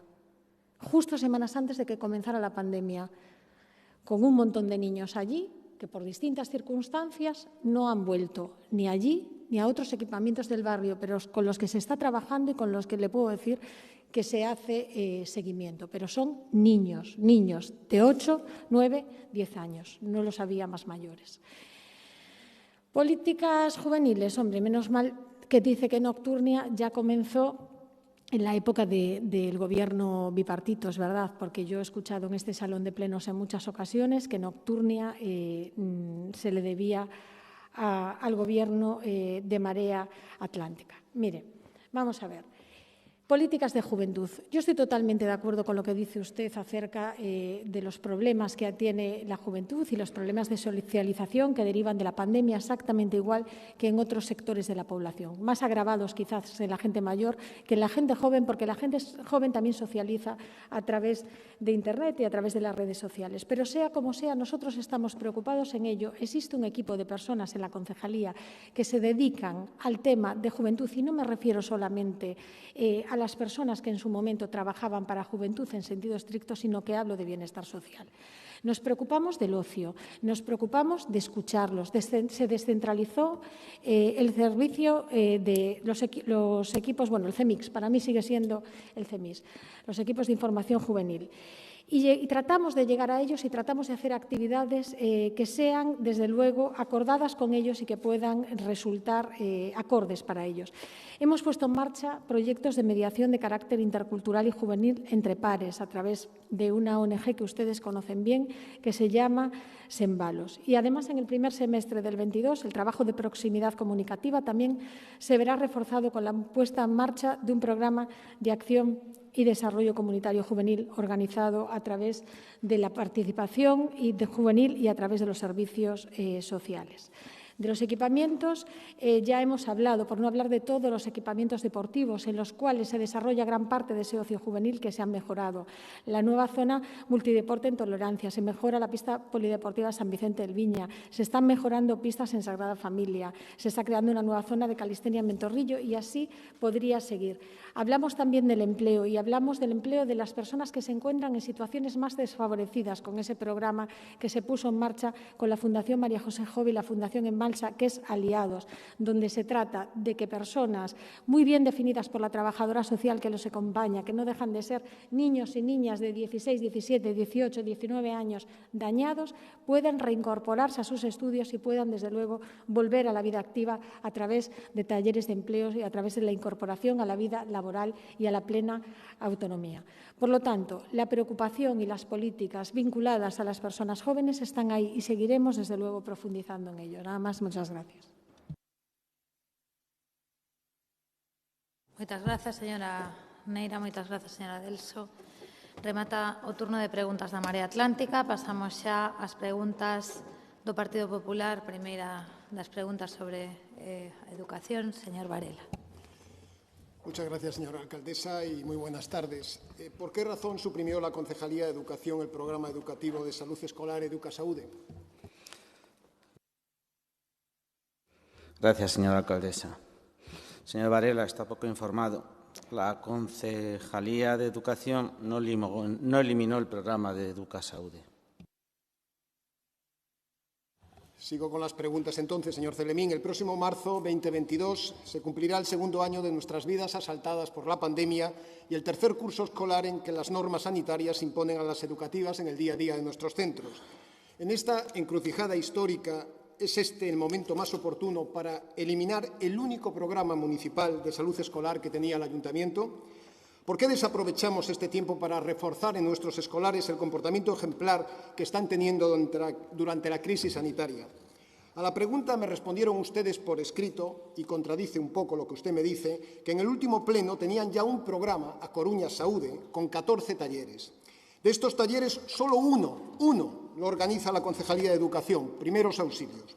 Los 13 restantes son servicios sociales. Concretamente, 5 sobre Internet y redes, otros 5 sobre alcohol y drogas, 2 sobre acoso escolar y gestión de conflictos y 1 sobre verbalizar lo vivido en la pandemia. Me parece que son unos contenidos adecuados, no lo voy a discutir, pero no son un programa educativo de salud escolar propiamente dicho. Sin duda ayudan, pero ni tienen un enfoque global ni tampoco integrador. Me explico. EducaSaude empieza en el curso 11-12 y durante 9 cursos escolares es la referencia de la comunidad educativa coruñesa para la nutrición, la higiene, la actividad física, la educación afectivo-sexual, la prevención de adicciones y otros contenidos y actividades. Y duró tanto no solo por el apoyo unánime de los centros educativos, entre ellos el que usted dirigía, sino porque la marea atlántica, que nos sucedió a nosotros en el gobierno local, lo ratificó, haciendo los ajustes que creyó oportunos, pero respetando el concepto y los fines del programa. ¿Y por qué? Pues porque era un programa elaborado y realizado no por un grupo político, sino por un equipo interdisciplinar de 12 profesionales del Sergas, entre pediatras, enfermeras, matronas y psicólogas, con la supervisión y el aval de la Sociedad de Pediatría de Galicia. Este programa seguía las recomendaciones de la Organización Mundial de la Salud y de la Unión Europea y de las Consellerías de Sanidad y Educación. Son instituciones que califican los programas de salud escolares de ámbito municipal como una parte fundamental y estratégica de las políticas públicas de salud. Principalmente por 3 razones. Porque persiguen un cambio de conducta en menores, adolescentes y familias. Porque establecen una coordinación entre el centro educativo y el centro de atención primaria, ya que son espacios de acceso fácil a los ciudadanos. Los pediatras que elaboraron y realizaron Educasaude eran los mismos que trabajaban en los centros de salud. Y porque la intervención abarcaba varios cursos escolares y se adaptaba con su flexibilidad a los cambios físicos y emocionales de los escolares. Vivimos en un país que tiene un 20% de los alumnos entre 10 y 14 años con sobrepeso y obesidad. Y este porcentaje sube al 36% de 6 a 9. Y estos datos afectan especialmente a las familias con las rentas más bajas. Hay suficiente evidencia científica que establece una relación directa entre la mala salud y el rendimiento académico, entre la mala salud y el incumplimiento de las normas educativas, inasistencia al centro educativo, respeto a los docentes, interacción social a través de la participación en las actividades extraescolares. Conclusión, señor Celemín. Cuando el ayuntamiento elimina un programa de salud escolar, ¿sabe usted lo que pasa? Fomenta la desigualdad social. Y contradice, sobre todo, a la Unión Europea contra la obesidad con la estrategia de la obesidad infantil y el consumo de alcohol entre los jóvenes, que recomienda la elaboración de un plan con un enfoque integrador entre los centros educativos, los centros de salud y los clubes deportivos. Esta es la tercera pata que le faltaba al Banco de la Salud Escolar, la razón de la puesta en marcha de los Juegos Escolares en el curso 2012-2013. Acabo. En consecuencia, ¿qué hacer? Señor Celemín, recupere este u otro programa de salud escolar. Me da igual, de verdad. Bautícelo y organícelo como usted quiera. Si hay voluntad política, pueden ustedes iniciarlo ya en el último trimestre del vigente curso. Pero no renuncie a crear en nuestros centros educativos una cultura de la salud. No renuncie a enseñar a nuestros escolares que la mejor medicina es no necesitarla. Muchas gracias. Bueno, vamos a centrarnos. El programa de Educasaude se implantó cuando usted era director de área en tiempos de Carlos Negreira. Si bien es cierto que el programa se llevó a cabo en los centros públicos de la ciudad con éxito, no es menos cierto que con el paso de los cursos escolares el programa empezó a ser menos atractivo y a no tener demanda por parte de los centros. Dicho programa, a grandes rasgos, consistía en lo que usted ha estado diciendo, ¿no? Hábitos saludables al alumnado en horario lectivo, formación a las familias fuera del horario escolar y también una encuesta que debían cubrir las familias para obtener datos de un estudio epidemiológico. Bien, el Servicio de Educación se reunió en contadas ocasiones con los responsables del programa para hacer una revisión de los contenidos y darle salida a otros intereses que demandaban los centros educativos. En mayo de 2020, los responsables del programa renunciaron al convenio nominativo y jamás se volvieron a poner en contacto con el Servicio de Educación para realizar dicho programa. Me llama poderosamente la atención que de los más de 80 programas que tiene Educa Coruña solo le pregunte por este, pero no obstante le participo para su tranquilidad que existen otros 14 programas relacionados con la salud, lo que queda sobradamente cubierta la demanda de los centros de esta ciudad. Pero como veo que su preocupación por la salud del alumnado es muy intensa, en el estado de alarma, debido a los protocolos marcados por las autoridades sanitarias, el Gobierno de Inés Rey aumentó el contrato de limpieza en un 10% en los centros escolares, reforzó el servicio de conserjería, tramitó un contrato de mudanzas para ayudar al traslado de mobiliario, contratamos una empresa de desinfección para actuar en los centros que daban positivos en COVID, dotamos de mascarillas y material de prevención, realizamos obras para adaptar los espacios a las distancias exigidas y se ve cuánto dinero hemos recibido de la Xunta de Galicia para todas esas cuestiones. Pero no se esfuerce mucho, 0 euros.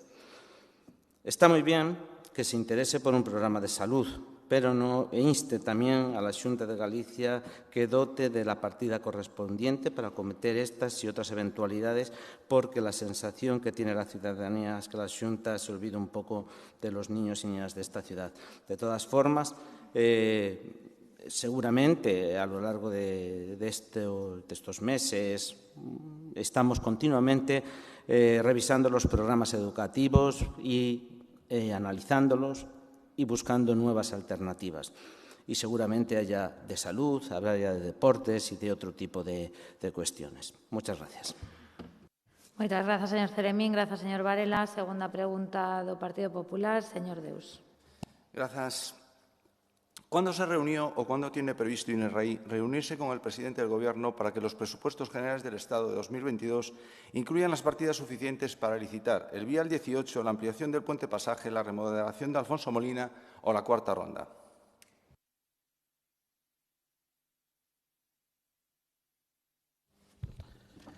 Señor Deus, podría eu preguntar cando ten previsto reunirse a voceira do Partido Popular co presidente da Xunta para exixirlle ao Goberno autonómico, por exemplo, que cubra as prazas de docentes no ensino público, que invista os fondos necesarios para dotar de mellores instalacións aos centros de ensino, que mellore a asistencia sanitaria e acabe coas listas de agarda, contratando personal médico, mellorando os centros de saúde. En fin, cando ten previsto a voceira do Partido Popular reunirse co señor Feijóo para recordarlle que os coruñeses e as coruñesas tamén son galegos? Que lle parece, señor Deus? Nunca... Bueno, supoño que podía esperar como bo galego que lle contestara unha pregunta, non? Señor Arge, lo que pasa es que estoy en mi turno de preguntas al Gobierno municipal y no es usted el que pregunta, soy yo y usted tiene, bueno, por lo menos la obligación moral de contestar. Señora alcaldesa, vaya a Madrid y exija a Pedro Sánchez los accesos a la ciudad en vez de ir a Vigo a ver las luces de Navidad con Abel Caballero. Vaya a Madrid a exigir a Pedro Sánchez los accesos a la ciudad en vez de ir a Vigo a decirle a Abel Caballero que es la mejor ciudad de Galicia. Vaya a Madrid a exigir a Pedro Sánchez los accesos a la ciudad en vez de ir a Vigo a decirle a Abel Caballero que es su modelo. En los presupuestos del Estado para 2022 desaparecen el Vial 18, la ampliación del puente Pasaje y la remodelación de Alfonso Molina. Y usted, señora alcaldesa, que forma parte del Comité Federal de Sánchez, no hace nada para que se incluyan a pesar de ser fundamentales para la movilidad de la ciudad y del área metropolitana. El caos de tráfico que vivimos casi a diario en los accesos a la ciudad se aliviaría si estuviese listo el Vial 18 y si el Gobierno de Sánchez diese de una vez el permiso a la Xunta para continuar con las obras de enlace de la vía Ártabra con la autopista, pero ni una cosa ni la otra, como tampoco se sabe nada de la ampliación del pasaje ni de Alfonso Molina. El PP ha presentado enmiendas a los presupuestos generales del Estado para exigir partidas económicas para licitar estas actuaciones, para las que el Gobierno del Partido Popular en el Estado había dejado listos proyectos y dinero en los presupuestos, pero que se paralizaron tras la moción de censura de Sánchez. ¿Qué hizo el PSOE con estas enmiendas? Rechazarlas. ¿Y qué hizo su socio de Podemos, socio del Gobierno, señora Faraldo? Rechazarlas también. No solo rechazan las enmiendas y son incapaces de hacer los accesos, sino que además ahora el Gobierno del Estado socialista quiere cobrar un peaje por entrar en la ciudad y otro peaje por usar las autovías. Nos castigan por triplicado y, por si fuera poco, la alcaldesa nos cobra un peaje particular al hacernos pagar el impuesto de circulación sin una rebaja, a pesar de que cada vez hay menos sitio para aparcar y menos calles para circular. Claro, si hay asesores que se ríen de los coruñeses y se jactan de suprimir plazas de aparcamiento, a tenor de los comentarios en redes, opinamos como la mayoría de los coruñeses, que es mejor que se dedique a tiempo completo a la repostería. ¿Qué ocurrencias son esas de peajes para entrar en las ciudades? Así es como quieren ayudar a la recuperación económica, con peajes por entrar en las ciudades, por usar las autovías, por no tener dónde aparcar ni por dónde circular, con una subida histórica del precio de los carburantes. Deberían empezar a hablar claramente a los coruñeses, aunque estos ya les ven venir. No pierda el tiempo, señora Rey. En vez de ir a Madrid a reunirse con el presidente del Gobierno o con la ministra de Transportes, prefirió ir a Vigo a ver las luces de Navidad con Abel Caballero y a decirle que es su modelo y que es la mejor ciudad de Galicia. Mejor harían tomar como ejemplo al presidente Feijóo, que con los presupuestos de 2022 incluyen casi 500 millones plurianuales en inversiones clave, confirmando su compromiso con la ciudad. Y como datos relativos a lo que tratamos, incluye 16 millones de euros para la vía Ártrava, para el polígono de Morás y movilidad en el polígono de Sabón, además de 5,3 millones de euros para la tarjeta de transporte metropolitano que subvenciona más de 7 millones de viajes anuales, o los 40 millones de euros en total para la estación intermodal, de los que 4 millones serán el próximo año. ¿Cuáles son sus prioridades, señora alcaldesa? Ir del turismo a Vigo a rendirle pleitesía a Caballero en vez de reivindicar ante su partido las inversiones históricas que quedaron paralizadas tras el cambio de gobierno en 2018 y a decirle que sus peajes son un desprecio para los coruñeses y para todos los gallegos. ¿Pero qué podemos esperar de usted, señor Rey, si usted ha decidido pagar cualquier peaje para conseguir un presupuesto echándose en manos de la marea? De verdad, nos gustaría que su modelo fuera otro. El modelo que usted ha elegido ya paralizó la ciudad durante 4 años y nos tememos que en su mandato no vamos a recobrar el pulso de Coruña. Muchas gracias.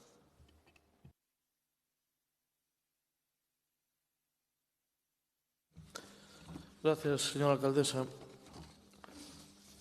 Señor Deus, ahora o Partido Popular inaugurou unha nova modalidade no pleno da corporación que é xa facer o análisis, a avaliación e a fiscalización da xestión dos conselleiros técnicos do Goberno.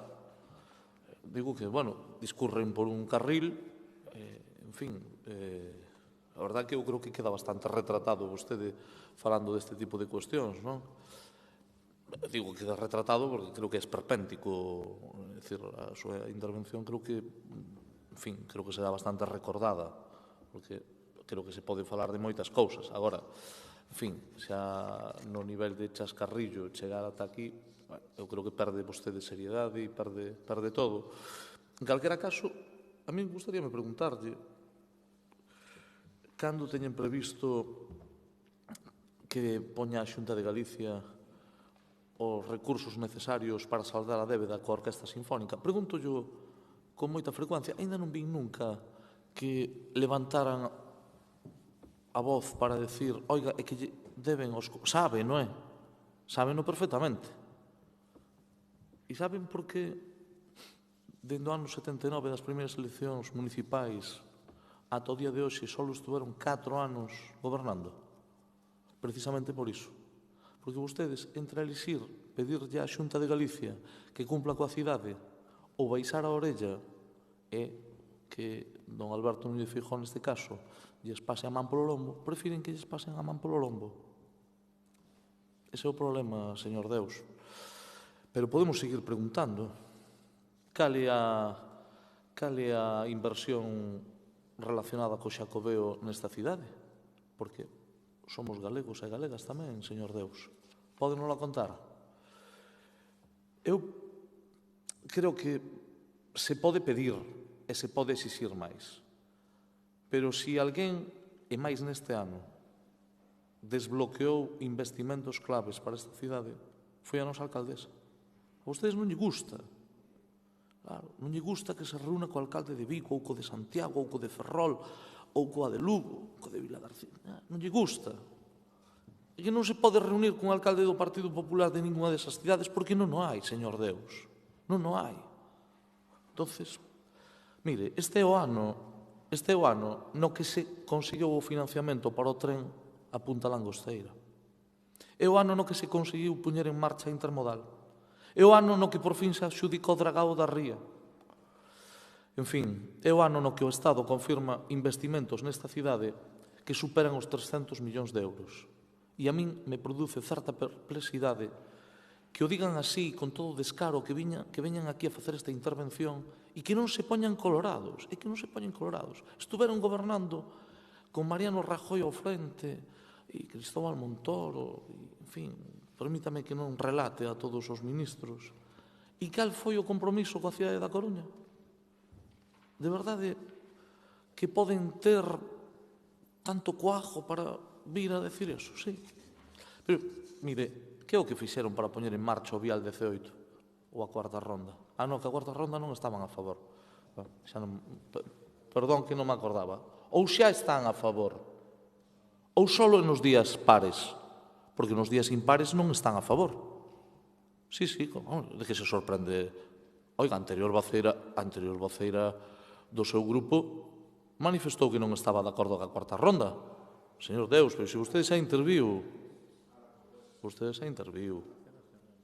Silencio, señor Deus. Silencio, señor Deus. Hai menos dunha semana, señor Deus, se adxudicou o dragao da Ría. Lémbranse disto? Pero é que con vostedes non pasou de promesa, E agora estamos diante de feitos. Cantas veces prometeron a pasarela de Pedralonga? Sabe cantas veces? Quen está executando un goberno socialista. Señor Deus, nesta cidade, a meirande parte dos investimentos que fixo o Estado, a meirande parte, foi da man dos gobernos de Felipe González e de José Luis Rodríguez Zapatero. E agora tamén co goberno de Pedro Sánchez. Pode vostede citar algunha inversión do goberno Aznar ou do goberno Rajoy nesta cidade? Xa non lle pregunto do goberno de Alberto Núñez Feijóo, para o cal a Coruña pois debe de ser unha cidade que non conta. Téñeno fácil, 5 millóns de euros, Orquesta Sinfónica de Galicia. O día que o Partido Popular sexa capaz de confrontar, de pedir, de exixirlle á Xunta de Galicia, nesta cidade, ao mellor, poden ganarse o respeto e a credibilidade da ciudadanía. Mentras tanto, pois creo que cumplen co seu papel como partido da oposición e como representantes de moitos cidadáns que confían en vostedes, pero, desde logo, non da maioría da cidade. Non, señor Deus, non. E cando o Goberno de España, este ano, despois de todas as xestións que fixo Inés Rei como alcaldesa desta cidade, compromete unha inversión tan relevante que vostedes fagan esta pregunta, a verdade é que, insisto, señor Deus, sorprende que non se poñan colorados. Imos a Madrid cando queiran o que queiran, pero a ver se son capaces de aceptar o reto de ir a exixir a San Caetano aquilo que non son capaces de exixir como o resto de forzas políticas levamos facendo moito tempo. Así que, un poquinho máis de coherencia e preocúpense menos das visitas e das relacións institucionales da alcaldesa da Coruña, porque non fixo máis que empezar, señor Deus. Van a ter que ter moita paciencia. Agardo que no próximo pleno xa presenten as preguntas sobre todos os conselleiros técnicos e o mellor, casi é mellor que debatan cos conselleiros técnicos, porque eu creo que xa estamos neste punto. Nada máis e moitas gracias. Moitas grazas, señor Laje. Grazas, señor Deus. Terceira e última pregunta do Partido Popular, señora Gallego. Sí, Feijóo tuvo récord de votos en 2020, por algo será. A lo mejor no hay que preguntarle nada más que a los coruñeses en la ciudad.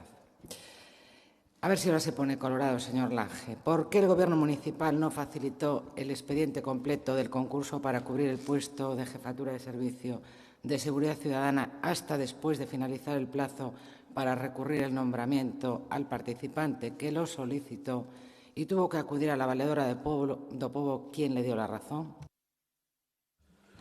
Señora Gallego, o Goberno municipal cumpriu escrupulosamente a lei no tocante ao acceso ao expediente, como non podía ser doutro xeito. Pues eso no es lo que dice la valedora do Pobo. Una vez más, la falta de transparencia provocó un tirón de orejas a la alcaldesa. Esta vez, como ya ha dicho la valedora, falta de transparencia relacionada con el nombramiento como jefa de servicio de seguridad ciudadana a una persona que iba en la lista electoral de Inés Rei, en las municipales de 2019, que anteriormente fue en la lista de las municipales de 2015 con Mar Barcón y que en el mismo año 2015 iba de suplente en la candidatura al Congreso del Partido Socialista. ¡Qué casualidad! Nosotros ya denunciamos en su momento que la señora Rey y el señor Laje, porque es el encargado de personal, nombraron en marzo discrecionalmente, eliminaron el puesto de jefatura de servicio de bomberos y crearon expresamente el puesto de jefatura de seguridad ciudadana, que vemos que tampoco está dando mucho resultado en la ciudad, por cierto. Y nombraron a esta destacada militante socialista, psicóloga en la prisión de Teixeiro.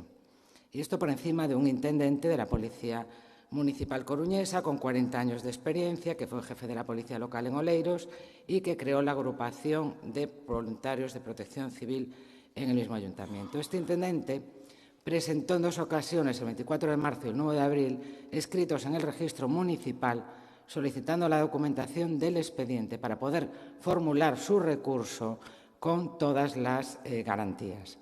Lo único que se entregó fue la resolución de nombramiento sin más documentación y tuvo que presentar el recurso sin la información precisa. Esta documentación se le facilitó el 30 de julio, cuando el plazo para recurrir ya había finalizado. Acudió la valedora do Pobo, que determina en su respuesta, en la que también recoge jurisprudencia del Tribunal Supremo, que por ser interesado en el concurso no es necesario el consentimiento de los participantes para que se pueda acceder a sus currículos, porque es fundamental, obviamente, y eso ya lo sabe usted, para poder recurrir. Obviamente lo sabían y no le dieron la documentación. La valedora insta al Gobierno municipal, en su resolución de fecha 5 de noviembre, a facilitar toda la documentación de los procesos de concurrencia competitiva en tiempo para poder formular los posibles recursos. La resolución es extensa y no la voy a leer, obviamente.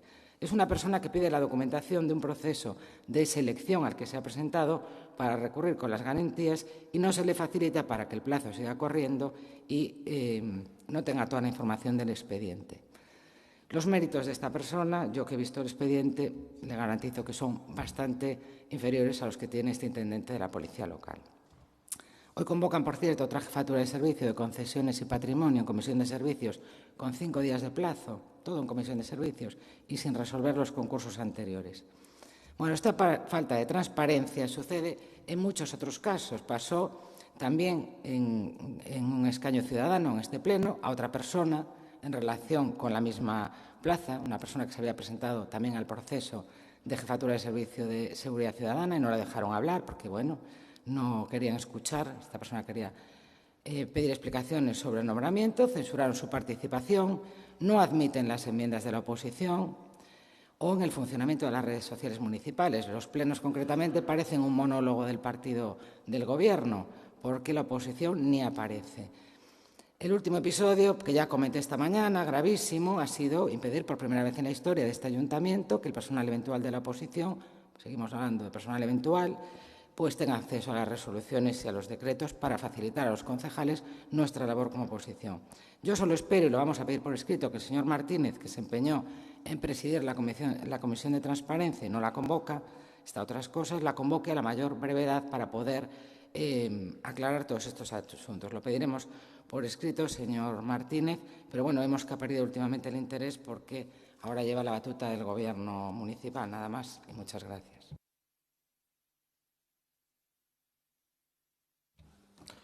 Pois moitas gracias, señora Gallego. Vostede non é porque non tuvera tempo. Podía ler a resolución da valedora, pero non o fixo.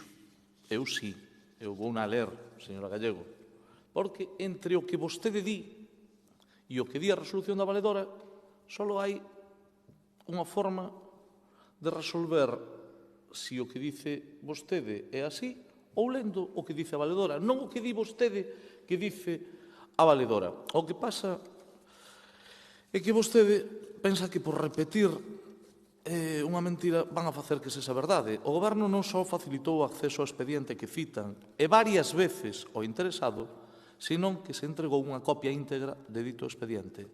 Non é certo. Non é certo, señora Gallego. Se non é certo, dígano. Pero é certo, verdad? Claro que o é. Ninguén lle puso obstáculos para presentar cantos recursos considerara. Ninguén. E xa que o citan, a mesma valedora xamais cuestionou a accesibilidade a expediente algún. Sabe por qué? Porque non sería certo, señora Gallego. Non sería gallego. Pero non sería certo. E eu llevo a ler algo que creo que é bastante claro. Vostede dice, non o vou a ler. Eu sí. O interesado dirixiuse a este Concello mediante senllos escritos de data 24 de marzo e 9 de abril, nos que solicitaba o acceso e copia dos documentos contidos no expediente, co obxecto de interpoñer recursos suficientemente fundado fronte a bendita resolución. Obteniendo,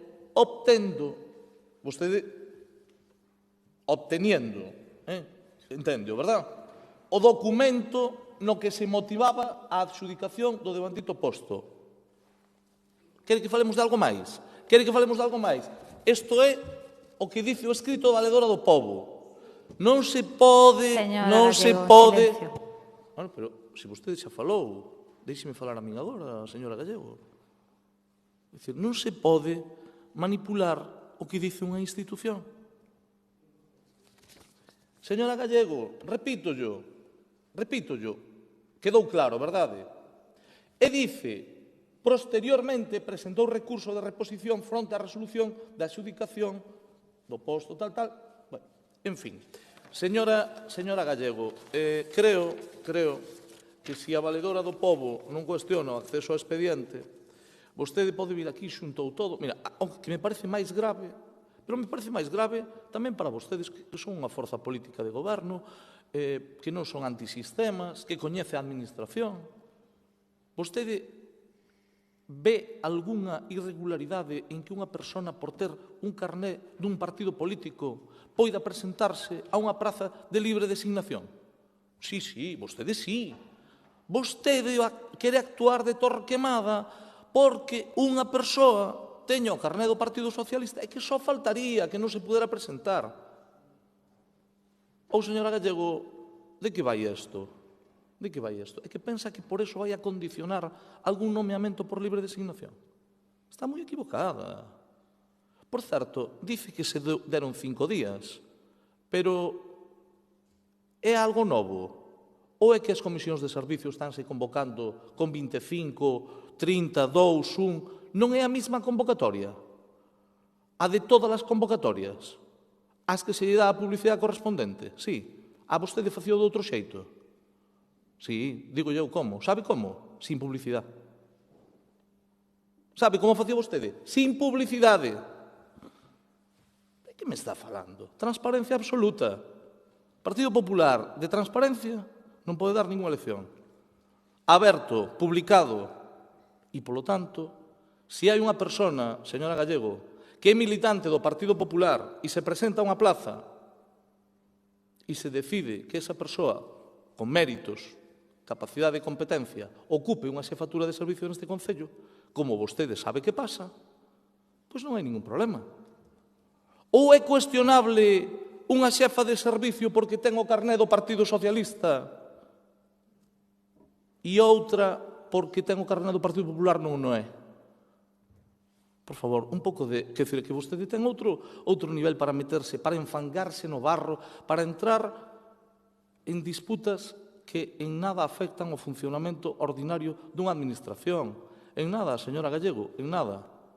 En nada. Imagínese vostede que todas as forzas políticas presentes nunha corporación empezaran a preguntar, pois, falamos da participación política, pero se pode falar de outras moitas cousas. Alguén lle pregunta se están afiliados a un sindicato, se é o sindicato A, o B ou o C. Nós non lle preguntamos a ninguén. Vostede lle preguntaría, polo que se ve, sí. Sí, como que non. O dereito á participación política nunha democracia é sagrado. E a poder optar a un posto por parte dos empregados públicos sempre que reúnan as condicións, tamén. Se vostede considera que alguén non reuneu as condicións para optar ao posto, xa sabe o camiño que ten que tomar. E, por certo, no pasado mandato tomou varios camiños. Se hai algunha convocatoria que se teña feito que non este con arreglo á legalidade, a vostede pode gustarlle máis ou menos a quen se designa. Iso é outra cousa. Agora, se o procedimento e o trámite administrativo está ben feito ou non, o que ten que decir. Conscientemente, este goberno non fixo nunca, nin tomou nunca, ningunha decisión ilegal. Entre outras cousas, porque aquí se consulta os técnicos municipales, a asesoría xurídica, a Secretaría Xeral do Concello, antes de tomar decisión, señora Gallego. E me parece moi grave, non me parece moi grave que lle guste máis ou menos un xefe ou unha xefa de servicio. O que me parece moi grave é que actúe de Torquemada cuestionando que unha persona, porque vaya nunha lista electoral, non poida optar a un posto. Espero que se teñen algo que decir da legalidade das convocatorias, o fagan ali donde teñen que decilo e que deixen de meterse no barro e de enlamar, porque eso non conduce a nada. Eu non cuestionarei nunca a unha persoa porque sea militante do Partido Popular, que os hai moi competentes e non poucos. E non me doe prendas a hora de decilo, porque eu non son sectario, señora Gallego. Igual que os hai de outras moitas forzas políticas. porque non lle estou mirando a matrícula de a que partido vota ou en que partido milita. Nada máis e moitas gracias. Moitas grazas, señor Laje, grazas, señora Gallego. Remata o turno do Partido Popular. Seguinte punto son as preguntas de resposta escrita que serán enviadas antes do próximo pleno ordinario. Pasamos xa aos rogos orais. Señora Faraldo, comeza vostede. Ao longo do ano 2021 foron moitas as mocións presentadas por esta concelleira non adscrita no seu primer ano desde a toma de posesión de acta que xusto se cumple hoxe, que se aprobaron por unanimidade. Isto quere decir co voto a favor tamén do partido no goberno municipal. Pero a día de hoxe están basicamente todas elas sin cumprir nin nunha mínima porcentaxe. O que é todo un desatino, que pode ser tildado de exercicio que nos xenera certa perplexidade, pois contando co apoio dos membros do goberno que teñen competencias para executar os acordos acadados, estes non se cheguen a executar nin polo miúdo. Así, algunhas das mocións aprobadas por unanimidade foron, en xaneiro, con respecto a frear a proliferación das casas de xogo, aprobouse, entre outros acordos, realizar actividades formativas en centros educativos. En febreiro, se aprobou crear un plan integral de accesibilidade peonil e rodada no barrio da segunda fase del Viña, onde destacábamos, ademais, a necesidade de melloras nas beirarrúas, instalación de barandas, control de tráfico nas zonas escolares, limpeza de solares invadidos pola maleza, regulación da numeración postal que dá lugar a continuos erros, sinalización vial adecuada no entorno ao cemiterio. En marzo, aprobouse a instalación dun circuito de mobles de calistenia en varios puntos da cidade, así como unha serie de medidas para a práctica e fomento do deporte. A día de hoxe, só se instalou a do barrio do Ventorrillo. En abril, unha moción cunha serie de medidas solicitadas polos veciños de Monte Alto para obras de reparación no Parque de Marte, pavimentos, bancadas deterioradas, beirarrúas, bordos das zonas verdes, así como a instalación dunha pista cuberta para a práctica da petanca da veciñanza do barrio, práctica que fan con asiduidade e que lle supón ter que desplazarse a outros barrios no día de choiva e frío. Chega o inverno e nin se ve nin se espera dita instalación. En xuño, tocoulle un plan integral viario para o barrio Mesoiro Vello e Bío, no que se pedía urxente limpeza da maleza do río, que foi cortada pero deixada no propio cauce, librar beirarrúas das papeleras instaladas que obstaculizaban o paso, instalar marquesinas adecuadas nas paradas do autobús onde se podían parar a veciñanza durante a espera e sacar un chabolo construído que ocupa a vía pública, a decentar o estado das beirarrúas da ADP da carretera da Diputación 512, ao seu paso entre a gasolineira de Cepsa e a subida a Novo Mesoiro, colocación de volardos ao longo da beirarrúa da estrada de Mesoiro, onde os vehículos ocupan a zona dos viandantes e especialmente asfaltar a estrada da entrada ao pobo de Bío polo seu deteriorado estado. E así chegamos a novembro, onde o colmo da deixadez foi aprobar por unanimidade a moción proposta desde SO Sanidade Pública, onde se acordaba facer un comunicado institucional de apoio á manifestación convocada en defensa da sanidade pública e poñer autobuses gratuitos a disposición da veciñanza que quixese asistir, como ben fixeron outros concellos que tamén o aprobaron. Nin se lles veu, nin se lles esperou, a pesar da insistencia por vía correo corporativo que fixo esta concelleira preguntando pola xestión de dita medida aprobada. Por todo exposto, todos os posibles rogos orais hoxe vanse concentrar en un.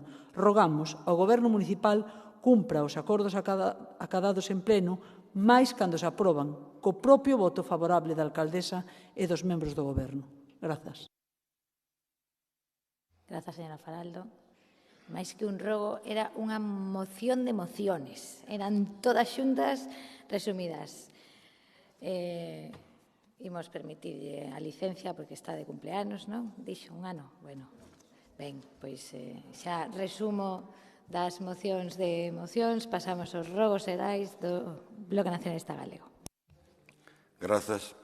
Rogo que sexa atendida polo Goberno Municipal a solicitude veciñal trasladada polo Grupo Municipal do BNG no pleno do pasado mes de xullo de que se repoña o emparzamento dos contedores de reciclaxe de vidro e de papel e cartón na Rúa Vitoria Kent, na Regueira de Iris. Rogo que o Goberno Municipal atenda a solicitude veciñal xa expresada polo Grupo Municipal do BNG no pleno do pasado mes de xullo para a creación de prazas de estacionamento para persoas con diversidade funcional na avenida de Monelos, en particular no tramo que atravesa o barrio de Iris, a carón da farmacia, e da parada dos autobuses escolares. E terceiro rogo, desde o despedimento da súa anterior responsável, a actividade do Espazo Municipal de Diversidades Sexuais e Identidades de Xénero, situado no Centro Cívico da cidade de Bella, continuou a desenvolver a súa actividade cunha nova persoa responsável. Porén, o BNG coñeceu a través de persoas usuarias de dito servizo que neste momento esa responsável se encontra de baixa médica. A consecuencia disto é que neste momento resulta difícil contactar co espazo tanto telefónica como telemáticamente, quer a través dos seus propios medios, quer a través do centro cívico.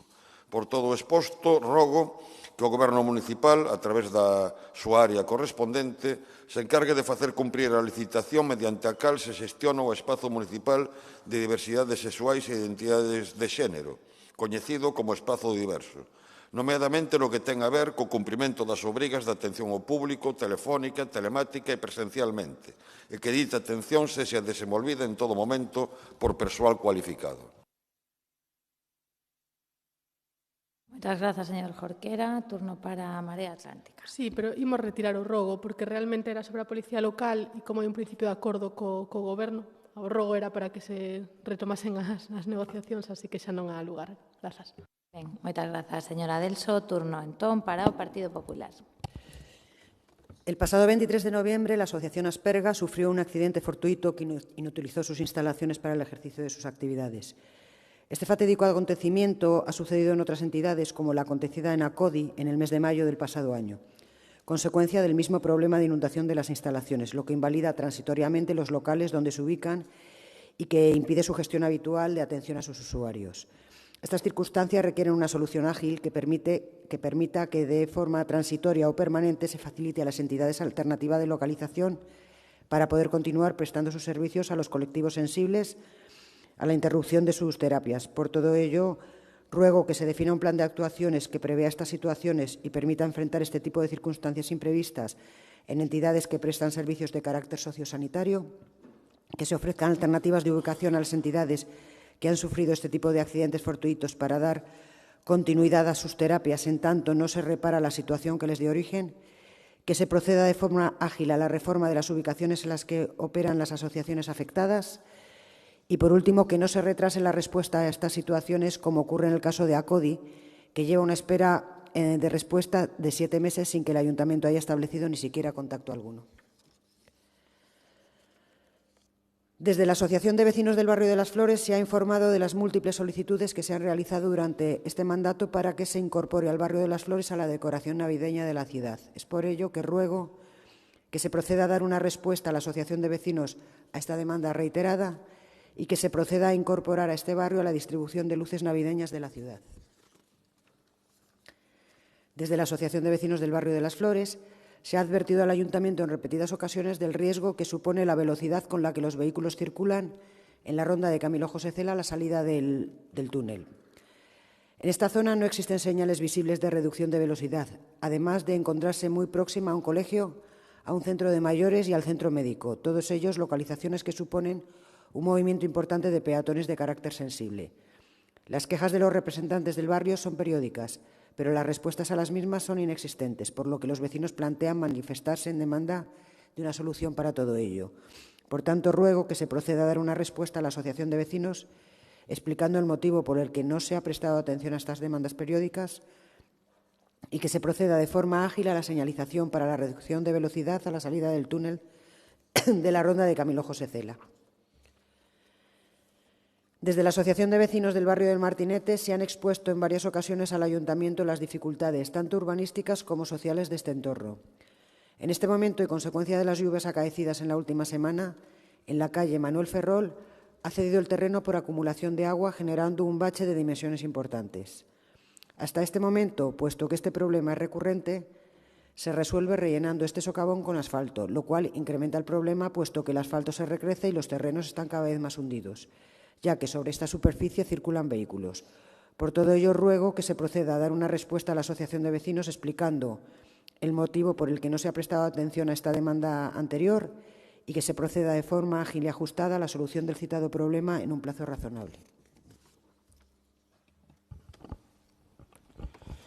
En reiteradas ocasiones hemos puesto de manifiesto el estado de abandono en el que se encuentra el barrio de Mato Grande, tanto en lo que se refiere a su mobiliario urbano, señalización, bancos, farolas, como en lo que se refiere a la suciedad que inunda sus calles, como en otros muchos barrios de la ciudad, debido al pésimo servicio de limpieza que presta este ayuntamiento. Por todo ello, se ruega que este Gobierno municipal realice las gestiones oportunas para solucionar a la mayor brevedad posible estos aspectos que tanto demandan los vecinos. Muchas gracias.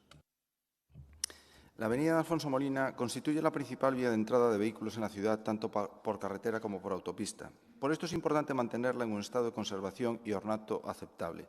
Muchos ciudadanos nos trasladan el estado lamentable en el que se encuentra la mediana jardinada existente entre la avenida de San Cristóbal y el IES Fernando Huir Suárez, invadida por la maleza y totalmente descuidada, al igual que los bordes a nivel de calzada por ambos márgenes.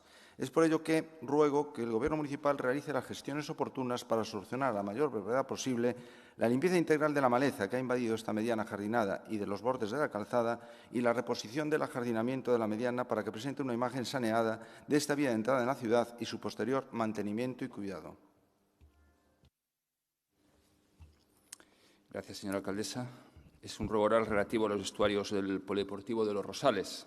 Teniendo en cuenta que dentro de las competencias y obligaciones que tienen los ayuntamientos en materia de deporte está la de construir, gestionar, ampliar y mantener las instalaciones deportivas de titularidad municipal y velar por su plena utilización, procurando la participación de las distintas entidades deportivas de su ámbito municipal en la optimización de su uso, ruego a este Gobierno municipal realice las gestiones oportunas para solucionar a la mayor brevedad posible el problema que está originando el uso de los vestuarios del pabellón polideportivo de Los Rosales, ya que existen numerosas quejas a la hora de utilizarlos o utilizar sus duchas por las entidades deportivas que hacen uso en sus entrenamientos y partidos de ligas federadas, porque se tienen que duchar en agua fría desde hace un mes. Muchas gracias, señora alcaldesa.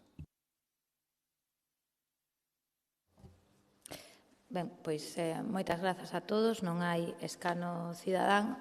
Como nos imos ver mañá, non lles vou desexar Feliz Nadal no pleno de hoxe, pero sí aproveito para lembrarlles, dado que vin, sobre todo o Grupo Popular, tan preocupado polas luces de Nadal, tan con un pouquiño de envidia porque eu fun a Vigo e vostedes non, pois aproveito para convidalos ao encendido navideño próximo día 4, que xa verán que bonito vai estar todo. Moitas grazas a todos polo debate, que teñan moi boa tarde.